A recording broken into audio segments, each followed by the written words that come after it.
Welcome to the JOJ Podcast, episode 26. This is an absolute banger of an episode. We've got PJ in here, we got Omid, and myself, Jack. We go crazy, 3 hours, and we think y'all will really enjoy this episode. Stay tuned to the future. We're doing video podcasts coming soon, man. A lot of exciting stuff on the way. So, yeah, sponsored by Robinson Training Company. Hit my brother up, Ben, for your personal training needs on Instagram at Robinson Training Co. Follow the show along on Instagram at The Incredible JOJ. Follow the YouTube channel, The Incredible JOJ. Subscribe, like the videos, and like I said, stay tuned. We got videos coming soon. And follow my personal at JTRob20. And let's follow the guys too. PJ, I am PJI, and Omid at Life of Omid, OMID. And let's get it.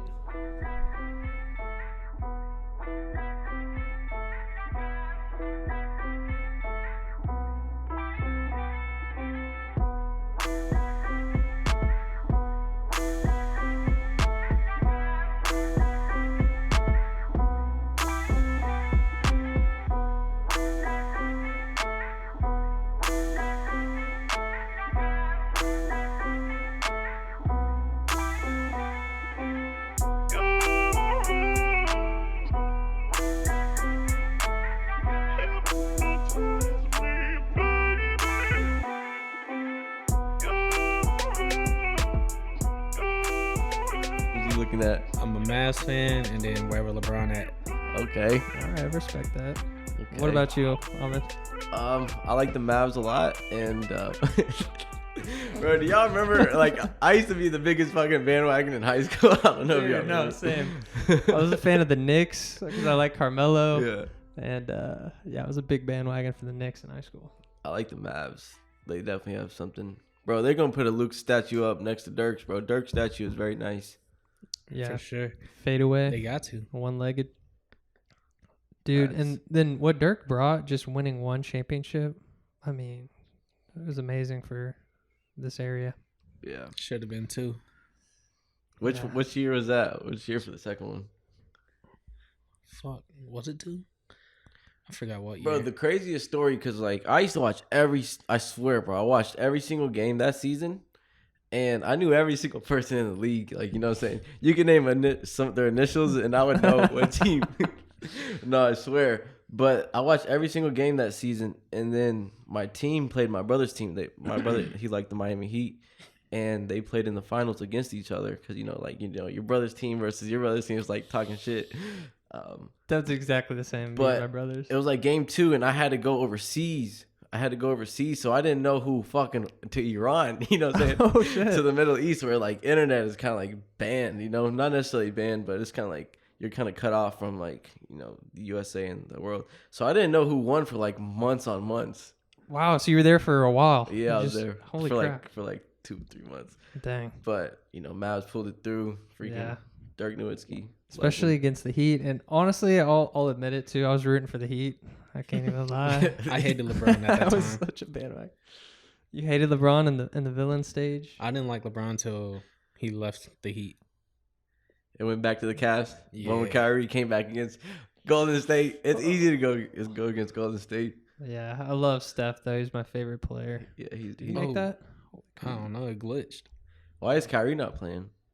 Already? Man, don't get me started on this. All right, well, we can go ahead and get things cracking. So this is JOJ episode 27. So we got Omid over here, Yes, and sir. PJ was on the last one. Yes, so sir. y'all want to introduce yourselves real quick? Yes, sir. My boy Jack. My name is Omid. I'm Persian. I grew up in the city from Arlington, Mansfield area. That's how we know each other. We've been friends since like Yeah. 5th grade, Elementary school. Yeah. Yeah, I came over in 5th grade. Yeah, I Yeah. remember that. Yeah, I'm 24 years old.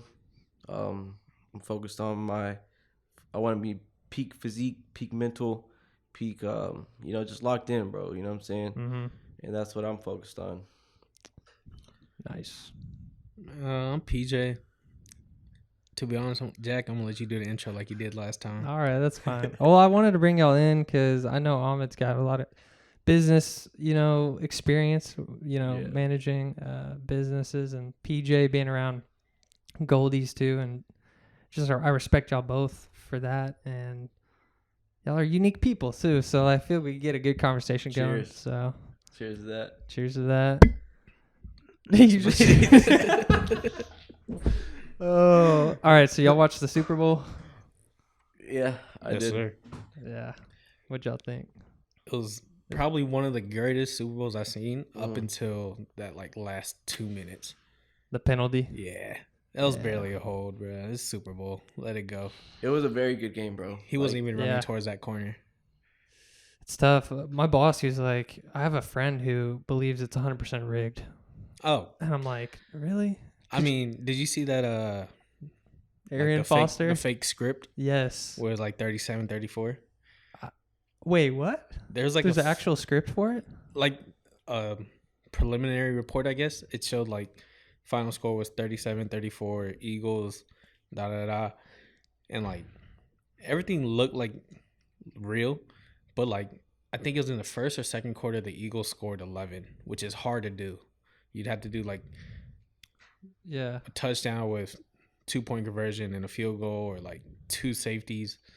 But in my eyes, I'm like, bro, they added a point to each team and then flipped the script. It was 35-38. Dang. So it's close. And my friends were like, they got to change the script now. It leaked. It leaked. And it's fucking 1 point difference and a different winner. So you think there's actually a chance that it's rigged? Oh, more than a chance. There's definitely some aspects that are rigged. One of the things that I noticed and was clear to me, I never understood why they booed Roger Goodell, right? But after that game, I understand, because the field, the turf and all that shit, bro, you had one job, for your players and everything to, be able to play their game. That's kind of like playing basketball and your hoop is kind of crooked. You know what I'm saying? To some extent. But that's one of the main things I took away from the Super Bowl. I don't know why I'm busting. Also, y'all know Uber facts? I don't know how true they are, but they said legally the NFL's labeled as an entertainment, so they can legally script rigged games if they wanted to. But I don't know how true it is. It sounds true, but well, I think Arian Foster said that just to make headlines, to be honest. It was on Barstool Sports, and he's just, I feel like, I don't know, he's been kind of out of the league for a while. But I thought it was a really good game. Oh, it was a very good game. The thing I hated the most was people slipping. Yeah. Oh, yeah. I'm just like, one wrong slip, you can tear your ACL, tear your knee up. And to be honest, bro, the Eagles kind of they had the momentum the whole first half, and then, in my opinion, and then they just the Chiefs just kind of turned it on and going crazy. Do you think it was Patrick Mahomes, coming back from the injury, and then just the team rallying? Yeah, he definitely toughed it out for sure. He's from Texas. So is Jalen Hurts. For a second, I thought because y'all know Shane Buechele, he played at Lamar. Mm-hmm. I read something that he was a backup quarterback. I was kind of because Mahomes went down. I was like, I saw that. Yeah. I was like, Mahomes went down. I was like, okay, I was adding 2 and 2 together. So I was like, so that means my boy Shane Buechele, even though he's named my boy, I've never met him, but it's it's kind of lit. You know what I'm saying? Yeah, Arlington native. Yeah, man. I saw that too on Instagram or something. But no, I saw him on the field. He wasn't suited up or in the pants. Yeah, I wonder. You just give so much pain medicine to Mahomes. No, I saw a pain shot. I saw a tweet. They're it was right when he started limping and stuff. Somebody's they finna inject his ankle with the strongest shit in the world. And bro, he came back nothing happened. Yeah, exactly. Honestly, bro, I wonder. They probably did exactly that, and after that, probably take the pain away, short term, go tough it out. Makes sense. But that's what happened with KD. That's what happened with KD in the finals. And what Talking about happened? his Achilles? Yeah. All right, that's different, I mean, bro. it's different, Come yeah. on. But you know what I'm saying? The game is on the line. You want to do what you want. You want to risk it all for what's on the line. Oh, well, yeah. No, I get what you're saying. And Because then- he injured it, like strained it, like earlier in the Yeah. series, and then he tried to go And back then he was out out there. the rest of the season. But it's a Yeah. Super Bowl. That it makes sense. I always think about with that. You just making me think when Kobe tore his Achilles. Tough. Bro. And that's... Mm. Bro, that's the difference. Kobe is such a dog because he wanted to go out there. He's like, I was trying to pull the Achilles back. Is that even possible? Probably not. I mean, I'd believe it if he could do it, but then he shoots the free throws like on a torn Achilles. That's just so savage. His mind's so strong. That's crazy. I've seen But- people cry from tearing their Achilles. That just Shit. goes to prove how I don't know. His mindset was just bulletproof. You know what I'm saying? That just kind of shows how bulletproof he really was. Yeah. I think I was telling, was it in the last one I told the story about? No, I was talking to Joshua Swearingen about Kobe in the, did y'all ever see the USA basketball documentary? Mm-hmm. Came out recently. Kobe, there's a story where, he played with Pau Gasol in the Lakers. Yeah. So they were friendly, and then it was like before they were playing Spain, and they always lost to Spain. USA did. And he goes into Pau's room, and he's hanging out with all the Spanish players. And he's like putting on this like facade and being nice to them. And then the game starts. The first play, like Pau's setting like a screen, and Kobe just trucks him, bro. Runs him over. Technical foul. And Pau's like, huh? And I was like, dude, that is just amazing. Kobe played. R.I.P. He knew the play too. Like, I don't know if you're deep in that world, you just know. But he was like, yeah, I know what play they're gonna run. He called it like first play of the game. Ran his ass over. Kobe definitely playing chess. That's a 7-foot man. That's awesome. My dad was really upset with how many QB sneaks there were. Does that bother y'all? Because it didn't bother me. I was like, that's just part of the game. Yeah, I get it. If it's like It was 4th and 1. close. Yeah. Yeah. Well, they did it on third down too. Yeah. Oh, really? 3rd and 1, they did it. Did y'all see the like?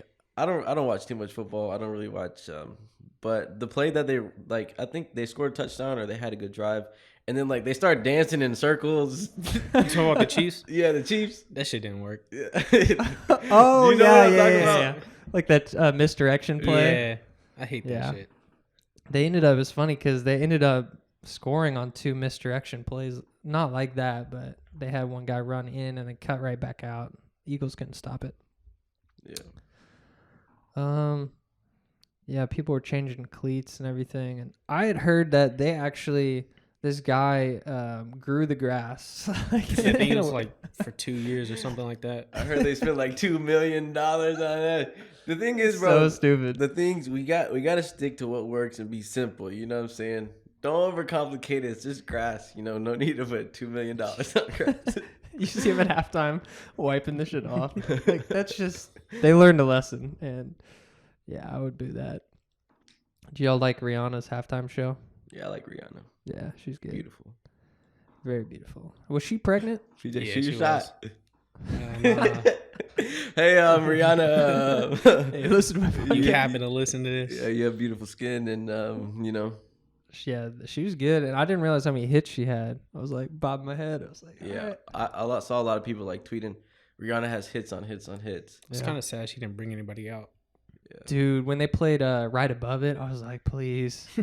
I think no, it was all the lights. I was like, She was please on- bring Kanye out. No way Kanye was coming out. No, with fucking all way. this shit that's going on with. He would have got assassinated. The lawyer, no, they're not letting that happen.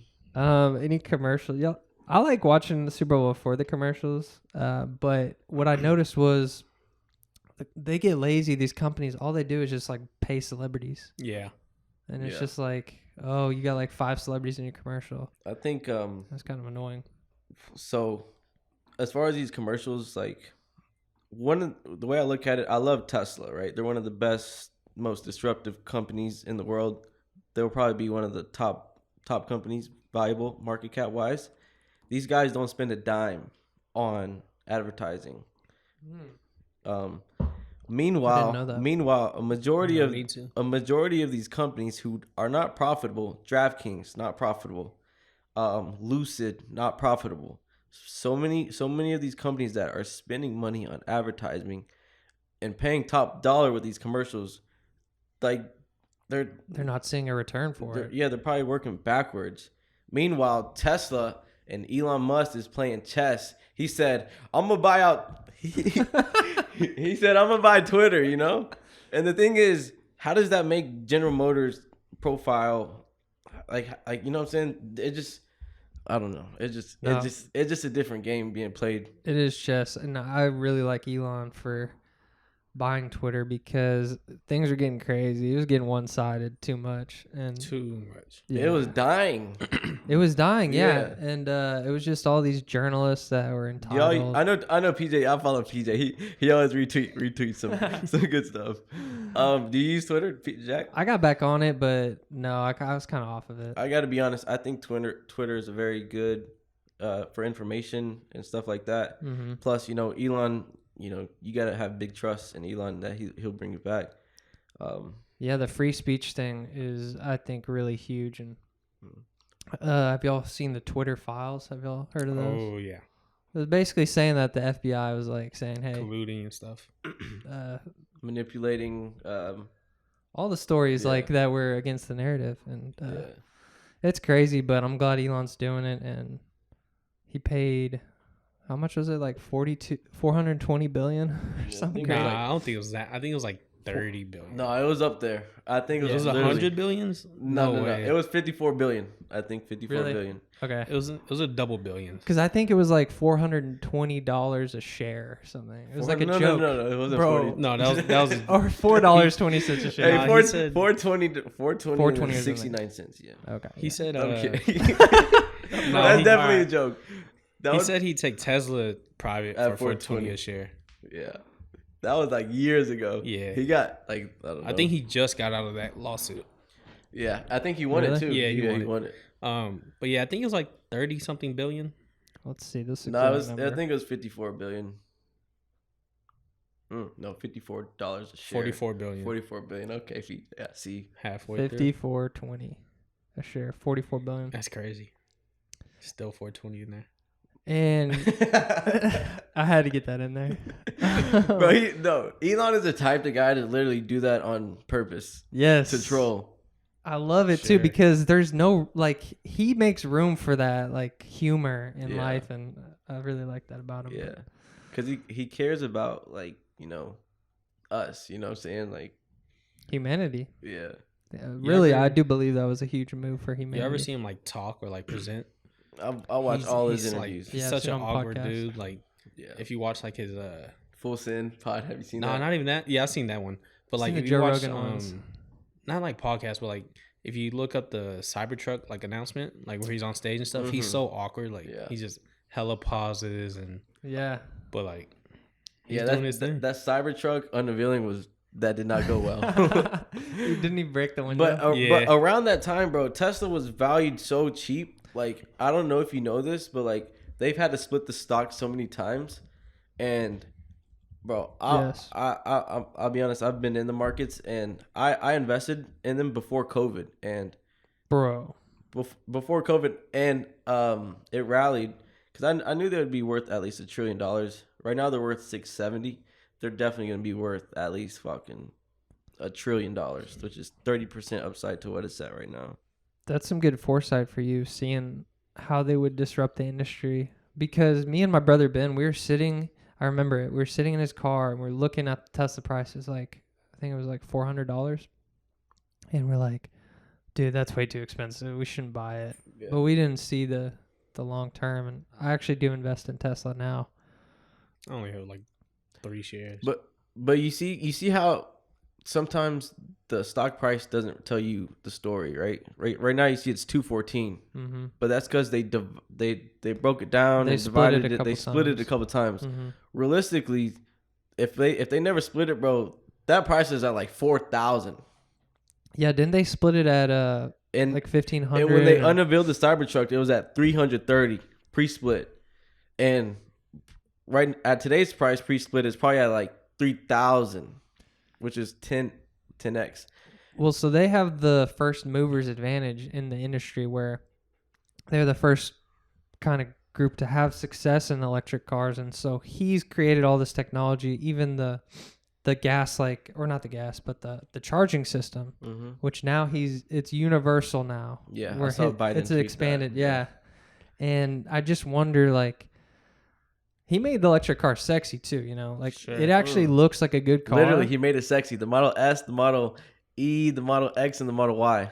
Bro, sexy. Have you driven one? I haven't driven one. Have you? I've been in one. I haven't driven one. Bro, I've driven one. I drove Punit's. Punit Patel? Yeah, he had a Model 3. And I drove that thing. Shout out Punit. Shout out him. He was like, Did he have he the was autopilot? very, yeah, I tried the autopilot, and bro, I thought it tried to kill me in the intersection, bro. No, you definitely gotta be careful. Yeah, but the speed, it was so crazy, and then like I think the battery recharges if you let off the gas. I think it's whenever you brake. Yeah. Like well, and so the braking, like literally, you don't even press the brake. You just let off the gas. It slows down like so fast. It was. I know never some driven cars anything like it. recharge from like braking, something with like kinetic energy or something like that. Yeah, and Tesla, man. But the thing about Tesla and like, bro, I love Elon. Bro, I would go back to 2020, and I remember being in 2020, like telling myself, bro, I would put my whole fucking life savings in this company, all my money in this company, because I believed in it. And this is when Tesla was when they unveiled, before, like pre-COVID, unveiled the Cybertruck. And it's not even about the car or Elon Musk. It's just the fact that innovation. We've had the iPhone. The iPhone was a very innovative product that changed the 100%. markets. Okay, what's besides that? What's been that? In my Innovation wise, it's the Tesla. The Tesla truck Yeah. it's hard to make. It's an iPhone on wheels. It's a smart car. You can watch Netflix. You can, I don't know. I just think it's an innovative product that we haven't seen since the iPhone. I think you're right. Would y'all ever get one? Oh yeah, Sounds like you would for sure. I'm you waiting. would? I'm getting the Cybertruck for sure. Yeah, Let me look at the Cybertruck. How much are these Teslas costing nowadays? Do you know? Cheaper like 50. cheaper than another EV company. They have affordable, like their prices are affordable compared to the F-150 Lightning. Like I'm not getting that. Honestly, I'm a little bullish, or I mean, bearish on electric vehicles, and I'm more like in the event where you can't have electricity, you can only rely on the gasoline vehicle. Yeah. Like if the grid were to go down, that's get where what my you're mind saying, goes. At the same time, That how looks long crazy. can you last on that gasoline? Like if electricity is down, like I doubt they're gonna be able to operate and extract that oil how they need to, or this and that, and like get you that oil. Hell, how Yeah. are you gonna pay for it? Electricity's down. Like they're not gonna give it off for free. I know that. I think this is a very I feel interesting, you. very interesting topic. I want to push back too, because if you think about it though, the Tesla's connected to the internet, and that's how it updates its software, right? Yeah. It's Over the air. over the air You don't have internet. to. Yeah. So, do you trust Elon Musk enough where he's not going to collude with the government? Say, like, a president comes to him, look, we're getting to a point in society, we need to control the people a little bit more. Let's put in this switch where they're not able to drive. Or Have even you seen getting Rick? hacked. Or like, Yeah. I think if it's software, there's always a back end on the software. What do you think about that, PJ? I think if they wanted to, they could do it with gas cars too. Like, I know if, like, say you're not making car payments, this and that. It happens with the newer cars. I think the dealership can like shut off your CPU or whatever it's called, and like you can't start your car. Even like gas cars, new Yeah. gas cars. Dude, that's crazy. Have y'all seen this video? Yeah, I have. Well, I haven't seen the video, but I saw Oh what you said. yeah, I saw This like made a me short laugh. clip.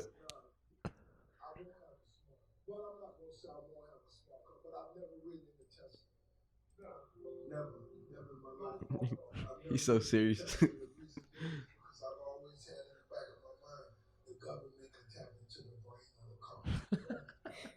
Okay, where's Rick? He's over there. That boy spit. Well, good.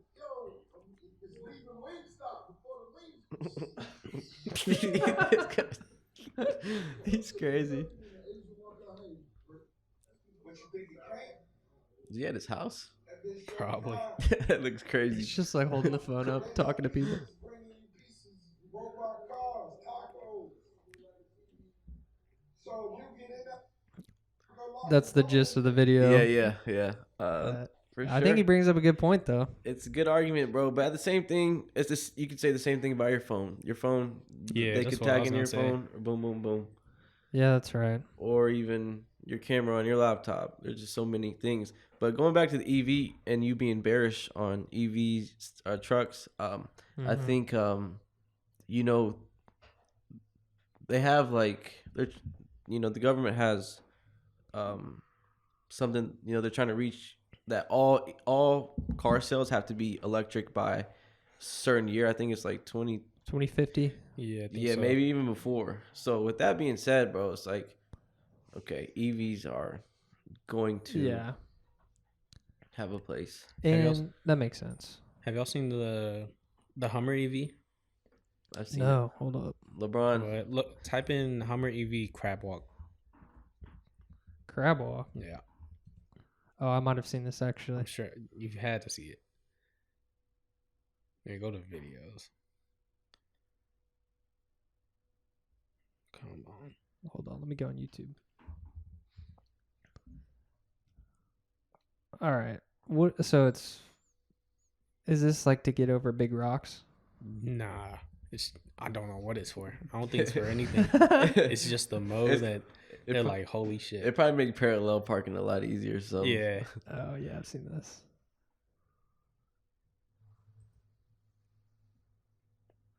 Was this a Super Bowl commercial? Or no? Shit, I can see it. Oh, 11 months ago. Well, maybe. Come on.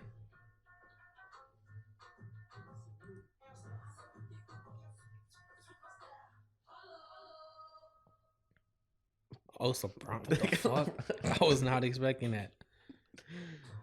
that's good marketing though. You put Look at LeBron in that, there. Russ. What's it doing though? This angle's hard. You gotta. This is It's because how you could turn your wheels if you, in your car and you turn your wheels, your front tires will turn. Yeah. it's like turning all four. It's like turning your back tires with it as well. I don't know. It ain't even no innovation. It ain't no Tesla in life. It's Just like- just something like to flex on, to flex with. There's no need for Thumbs it. down on the video. Well, yeah, I think you make a good point with the government like wanting to push all this stuff. You get a tax break if you get a Tesla, Yeah. $7,500, I think. That's a Yeah, lot I of money. think all Yeah. electric vehicles. And yeah, I see where it's going. So maybe I should open my mind a little bit more.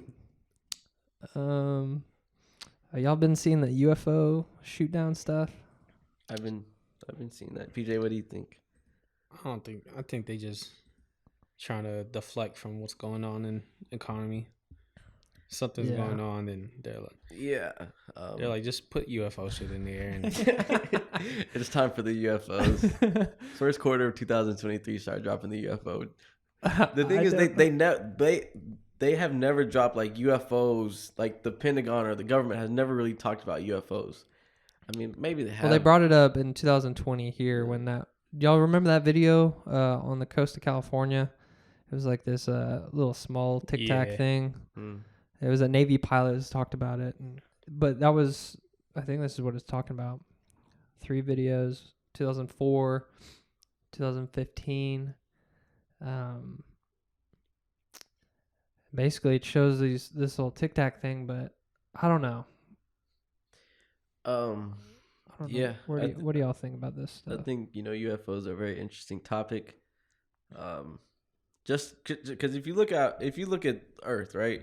There's humans, and then there's lions and bears, and there's just a million different species on this Earth. Like it's endless. Mm-hmm. So I just think it's not just. I mean, I don't want to say it. I don't really. there's definitely got to be other people in the world or other Other species. life forms. Yeah, makes spirits, zero maybe. sense. I think there's more elements on the periodic table that they put on there, because like if these UFOs are flying with no engine or propulsion or whatever it is, like they have to have something. And I could definitely see, the government just always like hiding something back. Yeah, my I mean, opinion. that's what they said. It's like, how can it move so fast? How is it being able to change directions? And it's jamming our radar when we try to track it. There's a lot of crazy stuff. Maybe it just might be the Russians. No, it's a possibility. Can't beat our Russians. Loki, the Russians used to like be on top of like because right now the USA is probably one of the most dominant countries, but I think like maybe like 20 years ago, like Russia was like ahead of like everybody. Yeah, I mean even China too, and Germany during World War II. I mean we ended up bringing over a lot of Nazis to be in NASA. There's a lot of crazy stuff like that, but look, this says efforts underway to recover object downed over Lake Huron. This is February 13th, 2 days ago. See, I don't like that. It says the third object downed over North America since a U.S. missile took down a Chinese surveillance balloon on February 4th. So it's the third object. Like 5 days. And then they're saying it's not a Chinese surveillance balloon. They're just saying it's an object. Mm-hmm. And what does it say? They detected the object 4:45 p.m. Saturday when it was in Canadian airspace, 70 miles north of the U.S. border. Entered the airspace over Montana and drifted eastward before being taken down at 2:42 p.m. yesterday, being the 13th by the Sidewinder missile. I just think, like, I don't trust anything the government says. And maybe I'm a crazy person, but there's so much going on right now. Russia's about to invade Ukraine again. Did they ever stop? I think they left, and then they're going to go back in or something. It's fucked up, man. But off that simple fact, like, y'all know how small Ukraine is compared to Russia, like their capabilities. There's no reason why they should be putting up a fight. Like, I mean, I'm happy for them. Oh, but those Ukrainians go hard in the paint. I'm saying, you know how big Russia is, how big their military is compared to Ukraine, who's been borrowing. Well, if you want to say that. Yeah, we've been from using us all of our resources to help them. Billions of dollars. I think it might even be $1 trillion at this point, but that's crazy. Yeah, it's a dicey issue because like people are actually dying, and that's the reality of the situation. Yeah. But it gets politicized, and here's Ukraine on the map. Bro, there's this one account on Instagram. It's called like Real News No Bullshit, and like they have a Telegram, and they like, I don't know how, but they get all these clips from the war that they can't post on Instagram. They literally send clips in the Telegram. Like, there's one Russian dude, he pretended to be a Ukraine dude. He rolled up on them, grabbed their gun off them, like on camera. You can see they just drop bodies. You can see another one. That's crazy. I think they caught a Russian dude, tied him to a tree, like butt ass naked, and let him freeze to death. The Russian guy? Yeah. And like, it's just hell explicit shit that you would never see. These Ukrainians, bro, like they're definitely fighting. Like they're very good. It's like inspiring. Yeah, they are. But I ain't gonna lie. I'm not gonna lie. Obviously, war is a sensitive topic. Mm-hmm. But whenever all this started, bro, my TikTok. I don't know if y'all watch TikTok, but my TikTok algos was going crazy, and to some extent, it was pretty entertaining. I'm not gonna lie. Damn. It's just because I've never. You weren't seeing videos like the Telegram stuff where people are getting straight I've up. seen some stuff. I'm gonna pull a video up for y'all. Yeah. It's fucked up. I don't know where I was going with this, but I think that Biden said if Russia invades Ukraine again, then we're going to cut off the Nord Stream pipeline, which is a pipeline, which makes sense, which is cutting off one of Russia's resources. Mm-hmm. So I heard somewhere it's a military strategy move. I heard somewhere he blew it up. Yeah, I think one of the pipelines got blown up probably a couple months ago. Oh, really?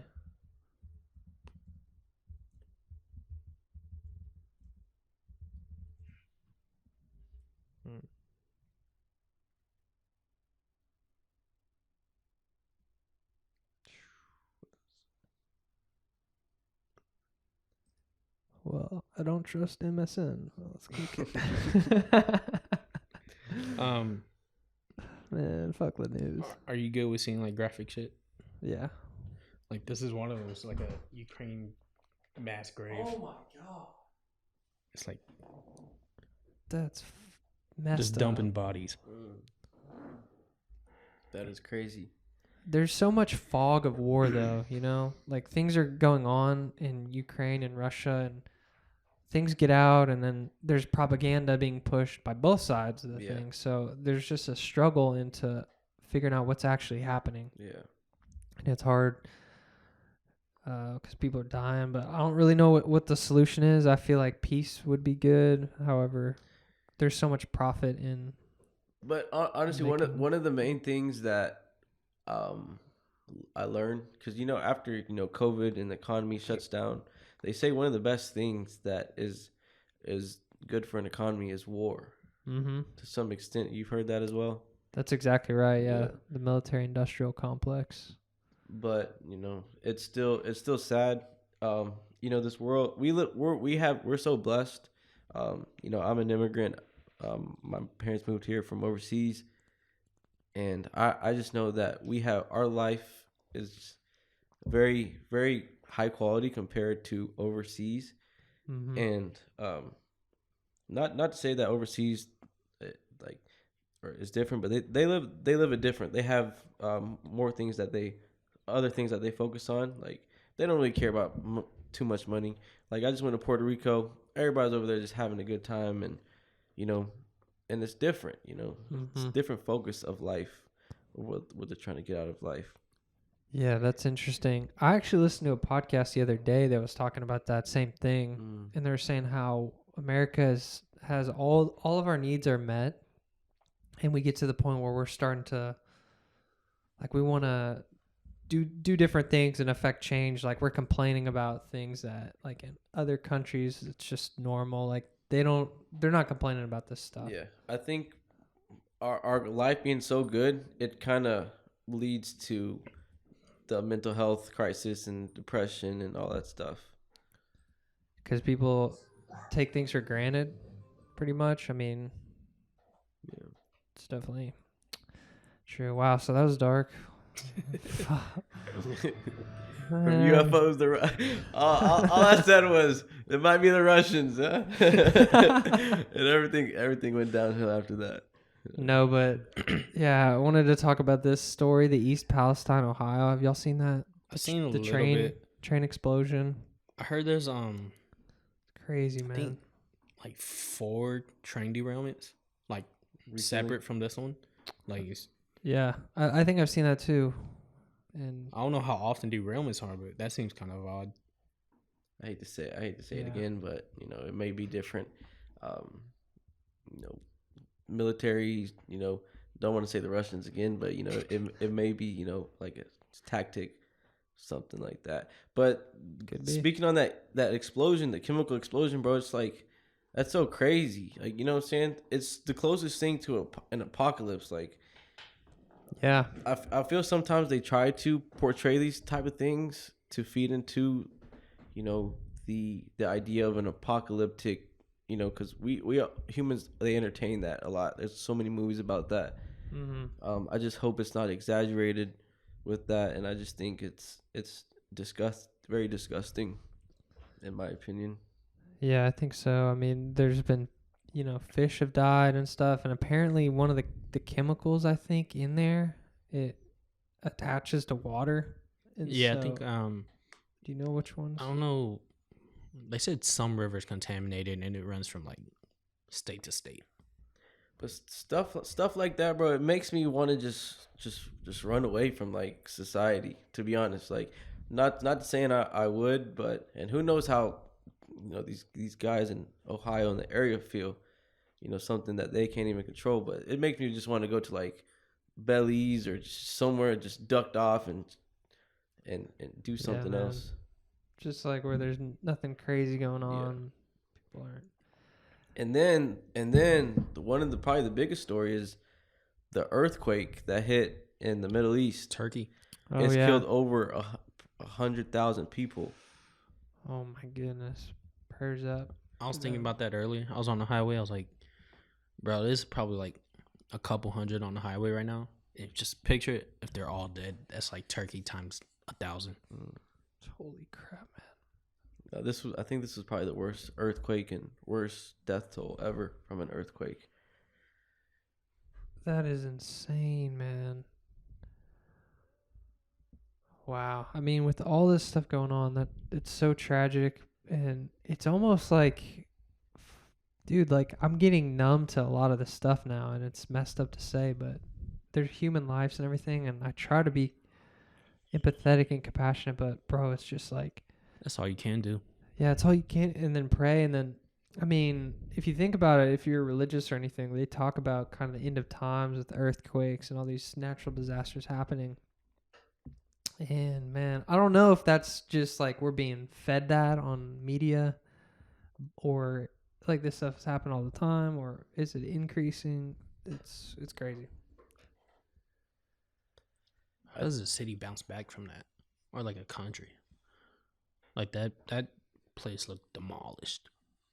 It's just insane, bro. Because, you know, it could have been my country in Iran, you know, and it would just been took out the life out of me. Because again, it goes back to something that's happening that you can't even control, you know, like just like that explosion.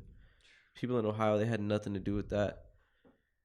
It kind of makes you real, like, kind of like think about life, you know. And I agree. Like, be grateful for everything. Live in the moment. Man, that stuff's terrible. Yeah, like you prayers out to those guys for sure. All right, well, a little. We're gonna take a turn. You know, we're gonna take a nice turn, and we're gonna go down this route. I want to talk about OnlyFans real quick, just because I think it's so interesting. This happened like during COVID. I think OnlyFans like popped up. It blew up during COVID. Yeah, that's when I heard about it. And do y'all believe it's ethical?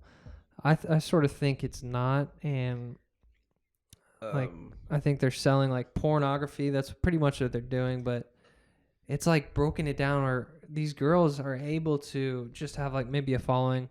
Maybe they got like 4,000 followers on Instagram, and maybe like 1,000 of them are like creepo dudes that are willing to pay. I'll pay you whatever. I don't even know how much it is a month. Like $4 a month, $5 a month. My boy, no. Depends on what you get. That boy, no. I know. I swear I don't know. Never mind OnlyFans.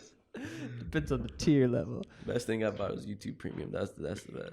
But it's kind of like, okay, you think that's I'm not coming at you, right? I'm just saying this is my side of things. Or whoever, you think OnlyFans is unethical, okay? But they've been showing, you know, I hate to say it, but porn on the internet for years and years and years. Yeah. It's just porn 2.0 and the baddies on IG coming up off of it. You know what I'm saying? It's just the business model is different. I wish I would have been a founder of that company, you know? Well, do you think if, say, in a different life, you were one of these baddies on IG and you had like 20K followers? Bro, your life would change. I'm definitely Would you full on like do porn? I don't know about like, because I feel like you can make a lot of money not doing that, just taking like. I think you can just get by with like just selling nudes. I don't think you got to be on cam like having sex, but yeah, I wonder. I think you can avoid. I definitely think like the girls that are doing like having sex and stuff compared to like the other girls that are just selling nudes. I definitely think they're making like 10 times as much more. Interesting. Especially if you're like well named and this and that. I guarantee they're racking in millions. I think you know, these people who, because it's a good opportunity for them, right? Because, you know, who knows what they're going through. Maybe they're working a bad job or whatever it is, and it's a good opportunity for them to maybe upgrade their quality of life through a non-traditional way, as long as they're okay with that and it fits their morals. And this is America, you know. Yeah. Anything goes here. They're being entrepreneurs. Yeah. That's all it is, you know. The baddies on IG, they're just coming up. This is their time to shine. Well, hopefully it's turning them into entrepreneurs. Yeah. Yeah. Hopefully they don't waste it. Yeah, hopefully not just making that money and settling. And to be honest, they're probably wasting, or unless they have good guidance. That I don't know. To be honest, This brings up Andrew Tate. Have y'all heard of? Y'all have obviously heard of him. Top G. Top G. What y'all know about Top G? Yeah? But Hey, y'all know his. free my boy Top G. They got him locked up.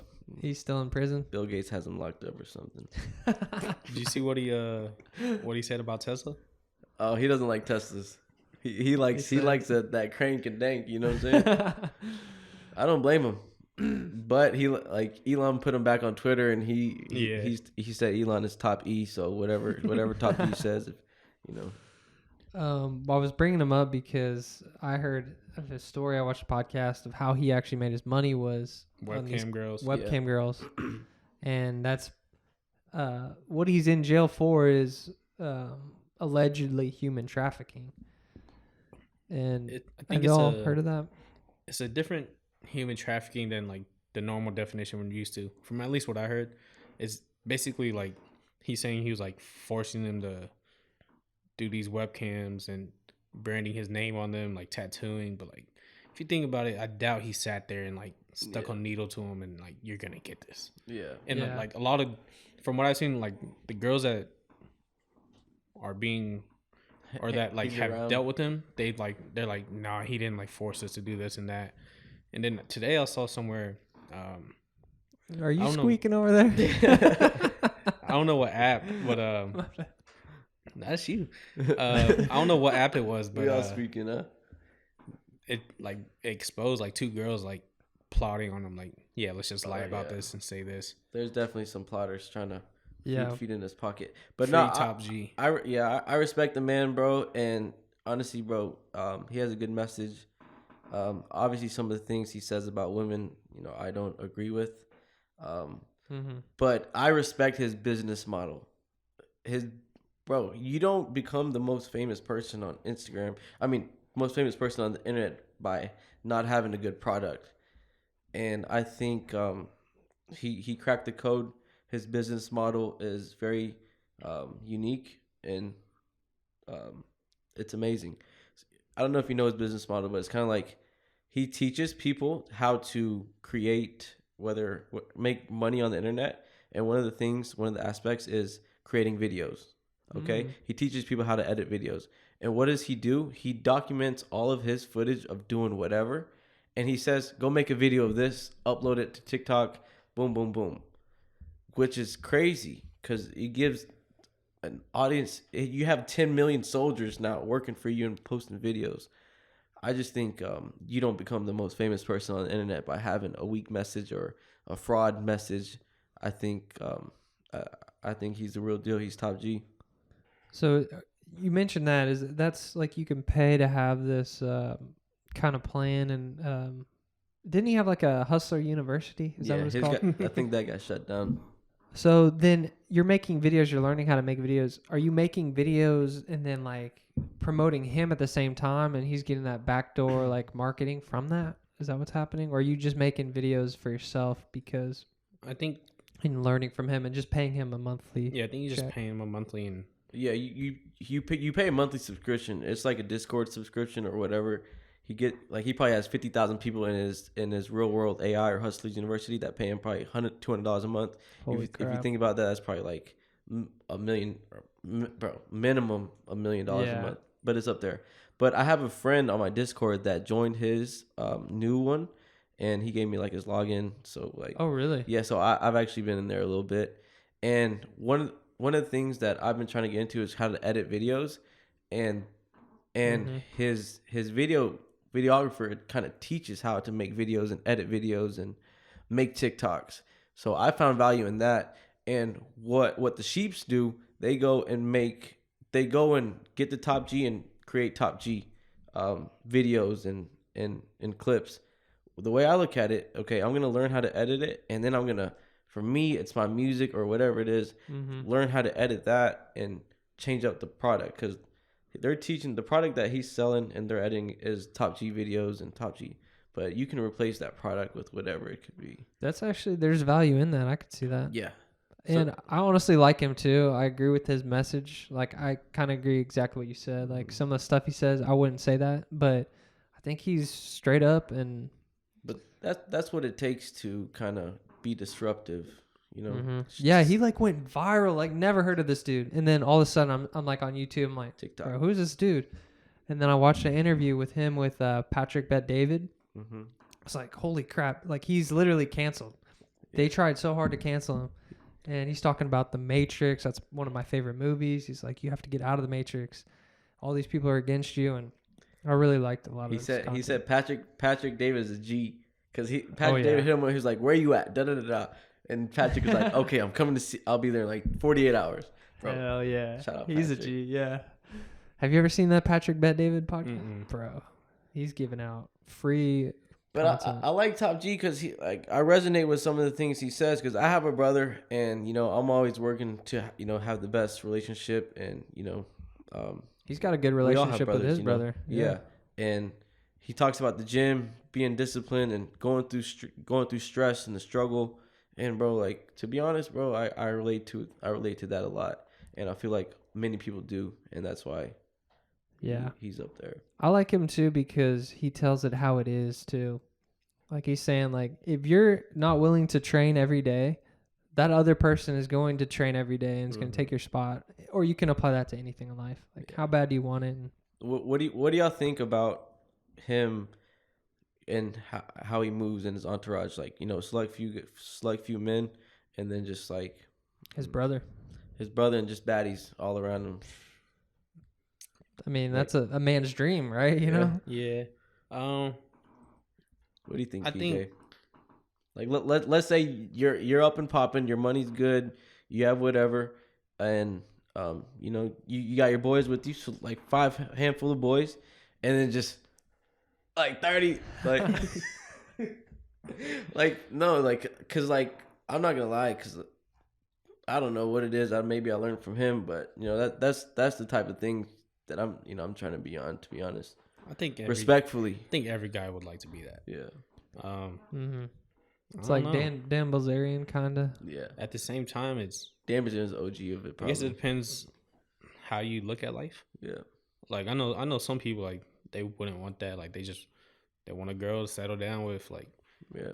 if you in his position and you got all these girls around you, you're a fool if you trust one of them.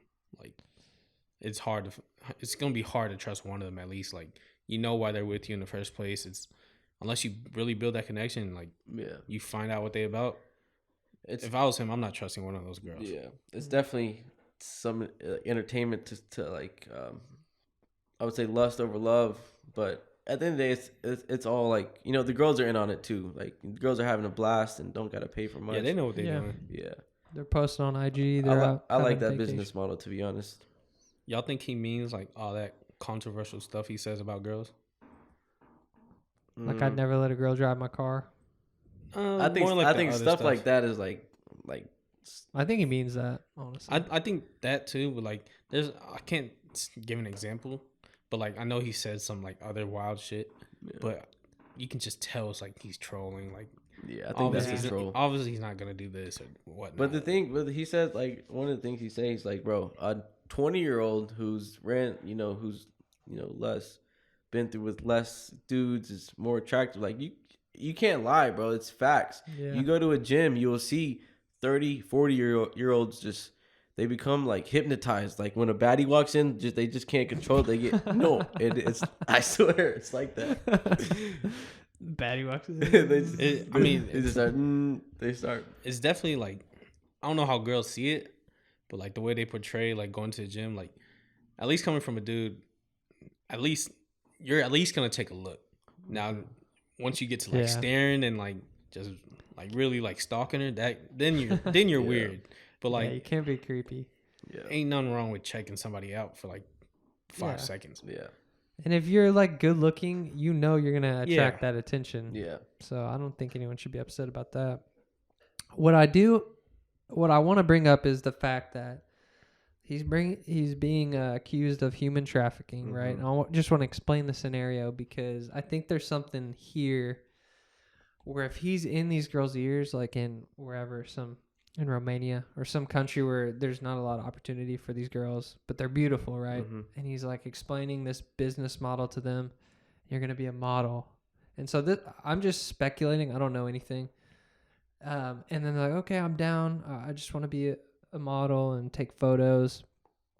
All right, we'll fly you to America or wherever, the UK. Come hang out with us or whatever. Yeah, come hang out. We'll see what's going on. And then you get there, and then it's like, all right, you're actually gonna be sitting in front of a webcam, and you're gonna be stripping for money, and then you're gonna be maybe having sex. Like, who knows what the conversation was? If it's like that, Yeah, then if that's the case. Then. If that's the case, then that's definitely bad. It's kind of it's kind of unethical, because then the girl's like, well, can I get a flight back? I mean, if he's offering a flight back, yeah, I mean, unethical for sure. maybe that's. But if it's like, hey, come, I'll fly you out. Come have fun with us. I got a yacht. Boom, boom, boom. And then there's none of that, what you just said. Then I think there's nothing wrong with that. I agree. And I think if I was him, bro, I would make these girls sign like NDAs or whatever you have to sign to protect yourself at the end of the day, because there's a million, there's so many people that have ill intentions, and it's probably not even from them, probably from a guy that's telling the girl what to do. Yeah, like, screw this guy. He doesn't care about you. Like, go at him from this angle. But yeah, he's really locked up, bro. Like, Top G, he's locked up. Like, he broke the internet. He disrupted the internet. He called out all these people, and now he's locked up. Like, and it's not like, Conspiracy. okay, it's kind of like it's how the internet works. Like, news drops, and then we forget about it like 2 days from now. But he's really locked up. No, like, yeah. I hope they free him. I think it's messed up. No, I hope he'll get free. Hopefully, even if he gets free like 2 years from now, he's still gonna be lit. It's still gonna be a movie when he comes back. He's probably made so much money though, while he's been locked up. Oh yeah, he's locked in with the Dubai people. He's up there. All right, we'll move on. Kind of wanted to talk about the artist Russ. He's one of my favorite artists. I listen to a lot of his music, and he's someone that has become an entrepreneur and done it with consistency and had so much success being independent. And I just want to read some stuff off about him. So we all know him in the room, right? He dropped 11 projects before SoundCloud, released one song per week for almost 2 years, and then he had that one hit song, What You Want. Signed a partnership with Columbia Records in 2017, cleared $15 million, dropped There's Really a Wolf album, Zoo, Shake the Snow Globe, and Shake the Snow Globe EP. And his deal with Columbia was a 50-50 split, which apparently is pretty rare in the music industry. Yeah. Where you're getting 50% of the cut, I think. Completed the deal in June of 2020, and then he's back independent. Yeah, he's back independent for sure. I read this article, November 2020. He claims he makes over $100K a week, so 5.2 a year. And then in Chomp 2, which is my favorite album by him, he jokes saying he needs one more week to gross $13 million. So he's banking. Yeah. And I have so much respect for him just because he's doing it on his own, and he does everything in the process of making the music, which sounds so difficult, but he talks about it in this one article I'm going to pull up. He's got like 6 steps. Let me see. Are y'all fans of Russ? Do y'all like him? Anybody who knows me, knows I'm a die or ride for us. Yeah. Like, not even the first time I heard his music, I was like, who the is this? Like, cause it's real and it moves you. And I don't just like him for his music. I like him for his mentality and the way he moves and the way he works. And yeah, I just love everything about him. And what I'm saying, I've met him before. no way. Yeah. I was talking to David about this. Year, right? Yeah. Or something like that. I remember something. Me and David, to be honest, full disclosure, Russ, if you see this, me and my boy David, we were wilding back in the day. After one of his concerts, we went through the back trying to meet him. And then, there's people around the gates trying to protect him. We're like, nah, Russ told us to meet us back here to doom. And the next thing I know, Dave somehow gets past the gate and going through the back door. And then we got into his green room, and no one was in there at the time. But it was his green room. I have videos and pictures. Like, I know what he had. What they gave him as a meal was like chicken and stuff. His backpack was there. His laptop. I had my hands on his laptop. I would never do that to him. I'd probably be locked up in jail or dead. But Russ is a real one, and it's just Vaxx. a crazy story. And bro, I'm the biggest. This is out of all the artists, bro. I listen to him probably like 80%. I know all this shit. For real, okay. I swear. When you sent that That's that crazy, doc man. of what we were talking about, Yeah. and I saw Russ, I was like, oh, that's got to be Omid.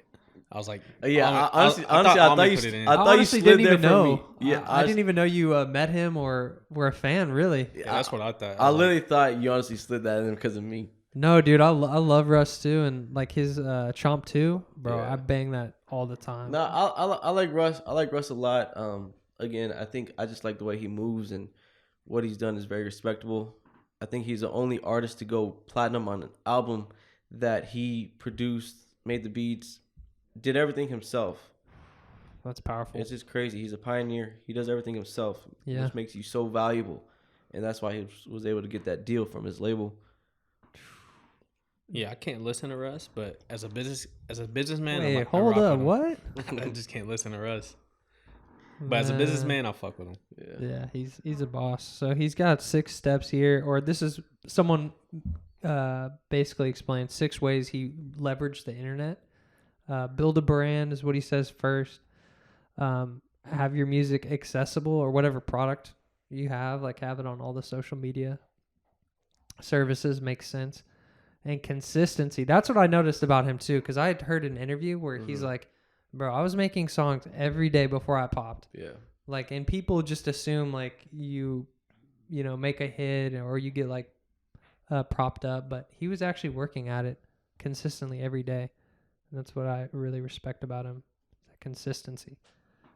And he says perform live, so you can actually connect with your fans. And he connects a lot on. I follow him on Instagram. He's always doing stuff, and I think he's on TikTok too. TikTok too. He shows you how he makes the beats. He showed Oh yeah, I watched the video the other day. He was making this. It was like an Indian beat. Yeah. It was pretty sick. Build a network. I like Russ a lot. I mean, I don't want to, because I've been through that phase of my life where I just die hard Russ fan, but I respect him a lot. He's cool. Yeah, man. He's like one of the guys too. Like for me, I don't know what y'all are like when you listen to music, but I listen to the lyrics. That's like my main thing. Mm-hmm. Like I like good songs that but honestly, if the song is just like bullshit lyrics, like that's the thing I pick up on. Like I can't even listen to it. Mm-hmm. If it's saying like some crazy stuff, I'm just not into it. But Yeah, he talks that talk, and it for me, it just strikes you different. Like it kind of cuts you, you know what I'm saying, and you feel it. That's just how I felt. him along with Nipsey Hussle, I really like. Kind of did the same thing, owning a lot of his music, and Jay-Z, of course, being vertically integrated. I'm not too familiar with Jay-Z, but Nipsey Hussle for sure. Yeah. Nipsey Hussle is one of those guys, same with Pop Smoke, that when they were alive, unfortunately, I didn't know who these guys were. And same with Pop Smoke. But after they passed away, you give them, then for some reason, I started listening to them. And I just, you just resonate with, and you kind of like fall in love with whatever they were doing. That's kind of the same with me. Like, I think I might have heard of him right before he died, because I remember I remember exactly where I was when he died, seeing it on Instagram. And yeah, just going back after that, watching all of his content, all his videos. And one of those guys too, that was just, he was like preaching on and he was telling people how to make it out. Entrepreneurship. And yeah. He bought a commercial property that he made his store in. That's where he died. Yeah, right in front of his store. Yeah. The Marathon. I think the city sold it. City sold it. No way. Like that little shopping center. Like I think his family was fighting for it, but I think they took it out auction or something like that. That's messed up. Yeah, that's so messed up. Let's say your family has an asset and you're relying on it to whatever, and then you pass away and then they just seize it. Shouldn't be like that. This is one of my favorite songs. ever. Like, I listen to this song all the time. That's a dope music video. Yeah. And it's crazy for like someone that's from a completely different world from me, right? Mhm. Growing up in the suburbs, very blessed and not really have to struggle for much. I'm a But just suburban boy. exactly. And then him coming from The opposite. the opposite, but he's preaching like, I don't know what it is. Again, though. his message like is a weird real. His message is Yeah. probably real, and that's what you probably resonate with. Yeah, man. It's good stuff. I like Nipsey. I like Nipsey a lot. He's a hustler. He's just real. You know what I'm saying? Yeah. Yeah. He's one of those guys too. Russ has a tat. Have you seen him? Russ has a tat of Nipsey on him. No way. Yeah. Well, you're not a real Russ fan, man. Was it- Come Hey, on. bro. Don't call me out. Was that Tat post his death or before he died? Oh, it was after he died. Russ ain't even a Nipsey fan. I'm just No, kidding. because you wouldn't get a tat. I mean, Drake does it. Drake got a KD Yeah, tattoo. exactly. Right? Yeah. No, Okay. I mean, I see that. His death though really like he became like this icon after he died. Yeah. Nipsey sure. did for both A lot Bloods of and people. Crips. A lot of people become icons. Bro. So They many say, artists, bro, the deadliest career is being an artist or like being a rapper. You know, Yeah. there's Oh, just so many people that pass away. Yeah. X. That's why For sure. that's why I really don't like the a majority of the artists or like I don't want to play their. I mean I respect Nipsey Hussle. I love him, but I'm talking about the game that the music industry plays. I don't want to play that game. I want to play a different game. Yes. Okay. You gonna have to play that game. Huh? I'm gonna tell you now. You're gonna have to play that game. Yeah, probably. Nah. It's You can one go the and- Russ route, bro. He's telling everyone how to do it. Name me 3 other people successfully did the Russ route. Nipsey, Jay-Z. Nope, Jay-Z went through them records. He went through those labels. There's some people that like they're not big, but like they're still like there's like regular people like us, but they have like a couple million people Yeah. like that would be that's probably like the ideal scenario for like me because like I mean what's the probability of me being big artist like this is very low, probably like 1%. I mean you never know, right? Yeah. As long as you have good music, anything is possible. That's the product. But for me, I would be happy with like just like 3 million monthly listeners. Like I feel like should be an ideal, realistic goal. Yeah. And the main thing for me, I just want to make good music that resonates with me, my soul, and hopefully can resonate with people. You know what I'm saying? Yeah, I respect that too. When I kind of restarted the podcast, that was something I told myself. I made a commitment. I was like, I'm not going to put out BS stuff. Like it has to mean something for me to put it out, or else I'm not going to do it. Yeah. And that's awesome to hear you say that. But dang, PJ, so you're saying Almond's going to have to sell out. Sell us I out. would never sell out. If I could do like anybody, it'd be From- Russ. You know what I'm saying? Human, I guess, like the human pattern. Human nature. Yeah, human nature. Everybody wants more. You like you said, 3 million listeners a month. I'm like, damn, I want 5 million. Yeah, facts. 5 million turns into 10. Like, you're always gonna want more, unless you're like super humble, which is I'm not saying y'all aren't humble at all. Period. But like, you gotta be like humble to a T to Yeah, be, you gotta have be things in satisfied check. with, But having like a decent amount. Like, if you have 3 million listeners a month, yeah, you're not making nowhere near $3 million. Yeah. Like streaming profits is horrible. Like 3 Yeah. million, you might have like maybe like 10K or something like that. I think like Dang. 1 million streams on Spotify is like 8 racks. yeah. See, like that's Really? Yeah. that's nothing. That's Yeah, bro. Honestly, bro, being an artist, the return on your investment is just for plays, bro. It logically, economically, the return on your investment is not worth it. Just because it's plays and like PJ just said, the streams, it's just doesn't add up. Are you saying that 8K is like a monthly thing, or is that it's not even monthly. It's Per- just per based million off- streams. per yeah. million? Per million. Oh, wow. You can get a million stream in 1 month, But- and like 500K for the next 5 years. But there, You made what, oh yeah, 12K? Dang. Like, like Russ, he could probably get like 15 million monthly listeners. but Oh. listeners is one person, they probably listen multiple times. Yeah, so. he's Yeah. getting paid off. But there's this artist that blew up from Mansfield, Texas. Her name is Cash Page, and one of her songs has Oh, I like know. a billion, like I think a billion views on TikTok. on Spotify. And bro, you know how like just I don't know. That's the cheat code, bro. Because at the end of the day, it's the stream. It doesn't cost people that much. It's like people can click the streams, but Damn, I didn't know she was Yes, from sir. Mansfield though. yeah. I think if you go to I mean her video is like 24 million, but I think her Spotify. I don't know. I saw it Okay. on like her Spotify page. I fuck with that song with that Zay Rashad. Cash Pages. Yeah, Yeah, she is nice, and I like her because she's from the area. Yeah, that's super cool. I did not know Mansfield, she was She has from a song with Mansfield. Travis and Don Tolliver on Don Tolliver's album. dude. Like, whoa. bro, you have to have and she has it too. This is an album right here. Yeah, she just dropped. Is that Dallas? Yeah. Go to I think she just dropped one and she drops a lot. Go down lower. TJ. Yeah, she has like one snippet. No one. She has a unique sound.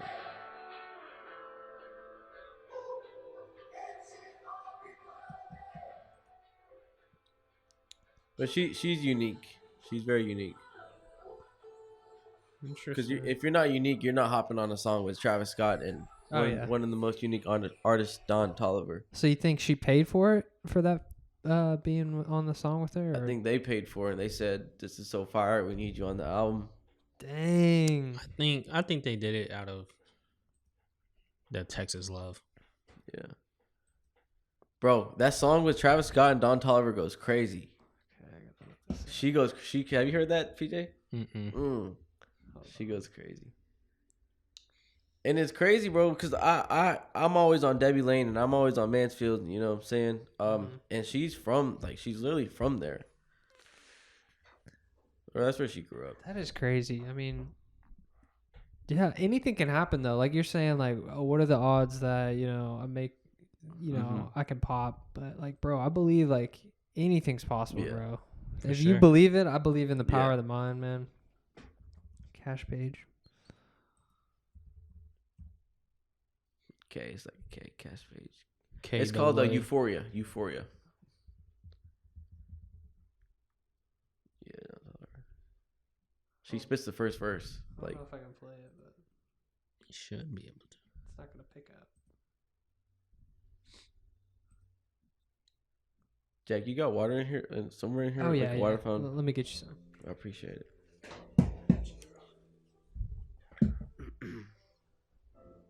My brother. Get the top it over to you, bro. Yes, sir. Even though we're not even done. This should be going by quick. What you mean? Like we've been talking for like almost an hour and a half. Yeah. Like I love it, bro. I was so hyped up because I've always wanted to do a pod. And I was talking to Jack like the other week. And he was like, yeah, I was talking to PJ. And PJ wants to start his own pod. And like, I want, But one thing I saw y'all were talking about on the other pod is very important. The video aspect of things. It's just like night and day. So Yeah. what's My plan. yeah. So I ordered 2 tripods that will hold an iPhone. And so I'm going to experiment with the iPhone because apparently you can record long form video on the iPhone. And Yeah, that's what my coworker does. I mean, he doesn't shoot super long videos, but he shoots with the iPhone. so I'm going to try that. And then you're able to, with that tripod, if I do invest in a more expensive camera, you can still use that tripod. So yeah, I'm going to. I think that's a great route because you got a good risk to reward. All you got to do is buy you got the iPhone. Yeah. That's all you need sometimes. But I'm going to start. but I just think video it will just 10x everything. I think just make it. All you really need is Yeah. like small clips, bro. Like there's so many I clips know. that bro. I'm telling you, Jack, we talked about great topics. speak Yes. like I'm assuming like down the road you want to be profiting from doing podcasts. That'd Can you give us like a sample of like a ad read? Like, yo, this pod is brought to you by DraftKings. Well, I do. It's sponsored by Robinson Training Company. Hit up my brother Ben on Instagram at Robinson Training Co. for all your personal training needs. Use this code JOJ. Use code JOJ. JOJ 2023. 20% off. Low-key, that was very good.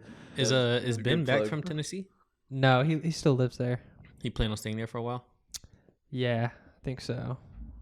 Low key, I kind of want him to move back, but Yeah, I was hoping he was back. I was gonna hit him up about like training and stuff, but I was like, damn. What did he do, like training? yeah, he Fitness works. Yeah, he's a personal trainer, certified personal trainer. So he's training at this gym in Nashville, and he's got a client list, and he's That's crazy. yeah, he's got a bunch of clients, and he's just always trying to get more. And he's doing clips on YouTube of him like working out, and so he's doing all that. But I mean, it's a grind. He's also trying to do bodybuilding now too. So he's getting into Arnold that. Schwarzenegger. Mm-hmm. Like, He's got a show or a competition in June. So I don't know who says this, but somebody said it, and I think Ben is doing it. It's just like whenever you're able to monetize your hobbies, like let's say you have hobbies, you're able to monetize your hobbies, bro. That's one of the that's how you live a fulfilling life, in my opinion. And I think and the way you're making it sound, and Ben he likes it, and he's able to make. I think it sounds like he's doing that. So yeah, I'm happy for him too, and yeah, he loves his hobby. I think that's so true what you said. Like if you can monetize your hobbies, bro, it's like if this would make me money, like I'm doing this for free, you know? yeah, It's fun. But I was talking to somebody. They were like, "What would you do if you had all the money in the world?" Right? And actually, no, I want to get y'all's opinion on that. What would y'all do if you had all the money in the world? Like if you didn't if you were money. Free, you could do whatever you want. What would you be doing? What would be your lifestyle? oh, that's tough. That's a good question for a lot of people. Me, I'd probably just up until like 35, 40, I'd probably just like splurge on clothes and cars and like extended like your 20s extended to like just 40. Like why not? Yeah. But after that, I guess I don't know. Maybe get a farm or something. Mm-hmm. Interesting. What about you, Jack? I would travel so much. Oh, for sure. I'd probably knock that out in like 2 years. Travel and then have experiences. Like I'd be courtside at NBA games. Just like all these experiences, like places I've always wanted to go. Like I want to go to Europe, do like a full Europe trip. I want to visit. Actually, I think I know what I do now. Everywhere, man. In my current mind state, besides like the partying and stuff, I'd probably spend most of my time golfing. Dude, okay. I've been seeing that. You've been posting a lot. I'd probably spend most of my time golfing. I was gonna ask you about that too. What got you into golf? I used to hate golf. Like just looking at it, I was like, because I never thought much about it, and I was like, man, they're just hitting a ball, this and that. Yeah. And then like I started like meeting more people that golfed, and then I was like, my mentality at least, if I see something and like it looks challenging, like if I get on it, I'm gonna set out to accomplish it or like try to be good at it. Mm-hmm. And like I was like, man, let me pick up golf. Yeah. And I tried it because I've been like how do I say it? Infatuated with like small little things, and like just seeing somebody hit a ball like how it's supposed to be hit, like it intrigued me. I was like, and then I tried it and I was like, what the fuck? Like I couldn't do it. But you get that one hit in golf, it brings you back. You're like, all right, I want to do it again.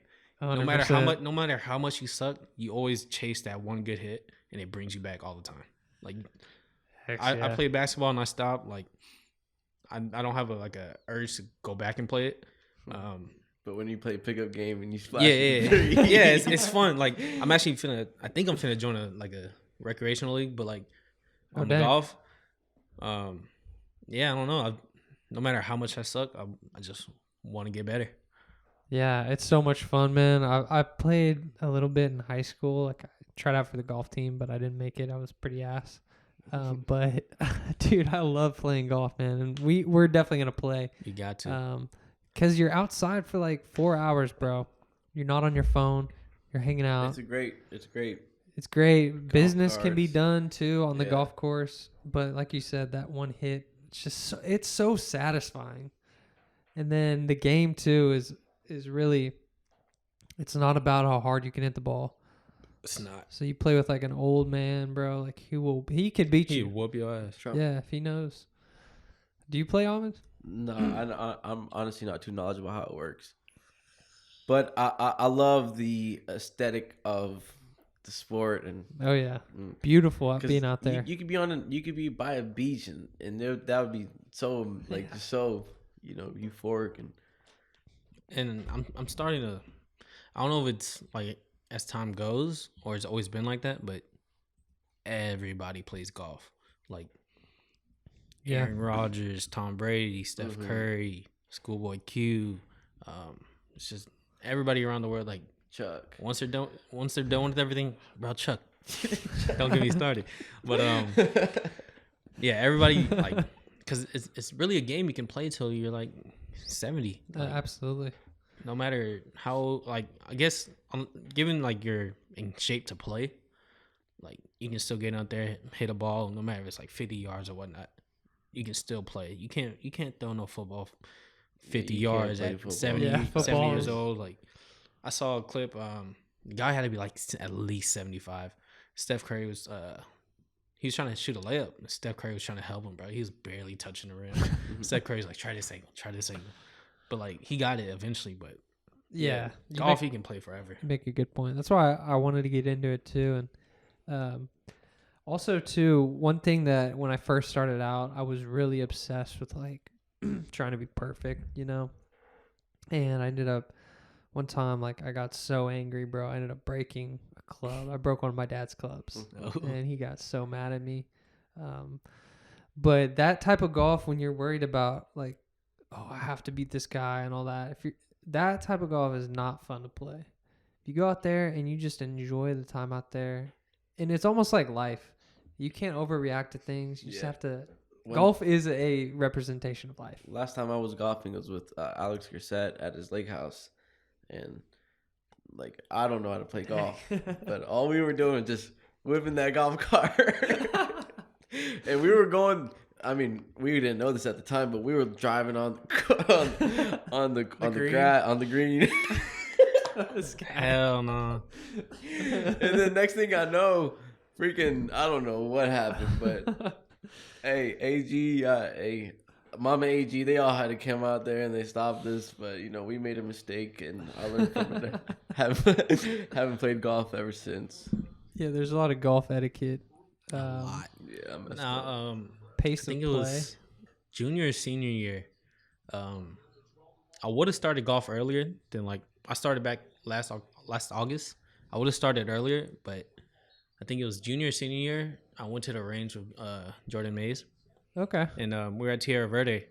We were at the range, and like I'm at the same time.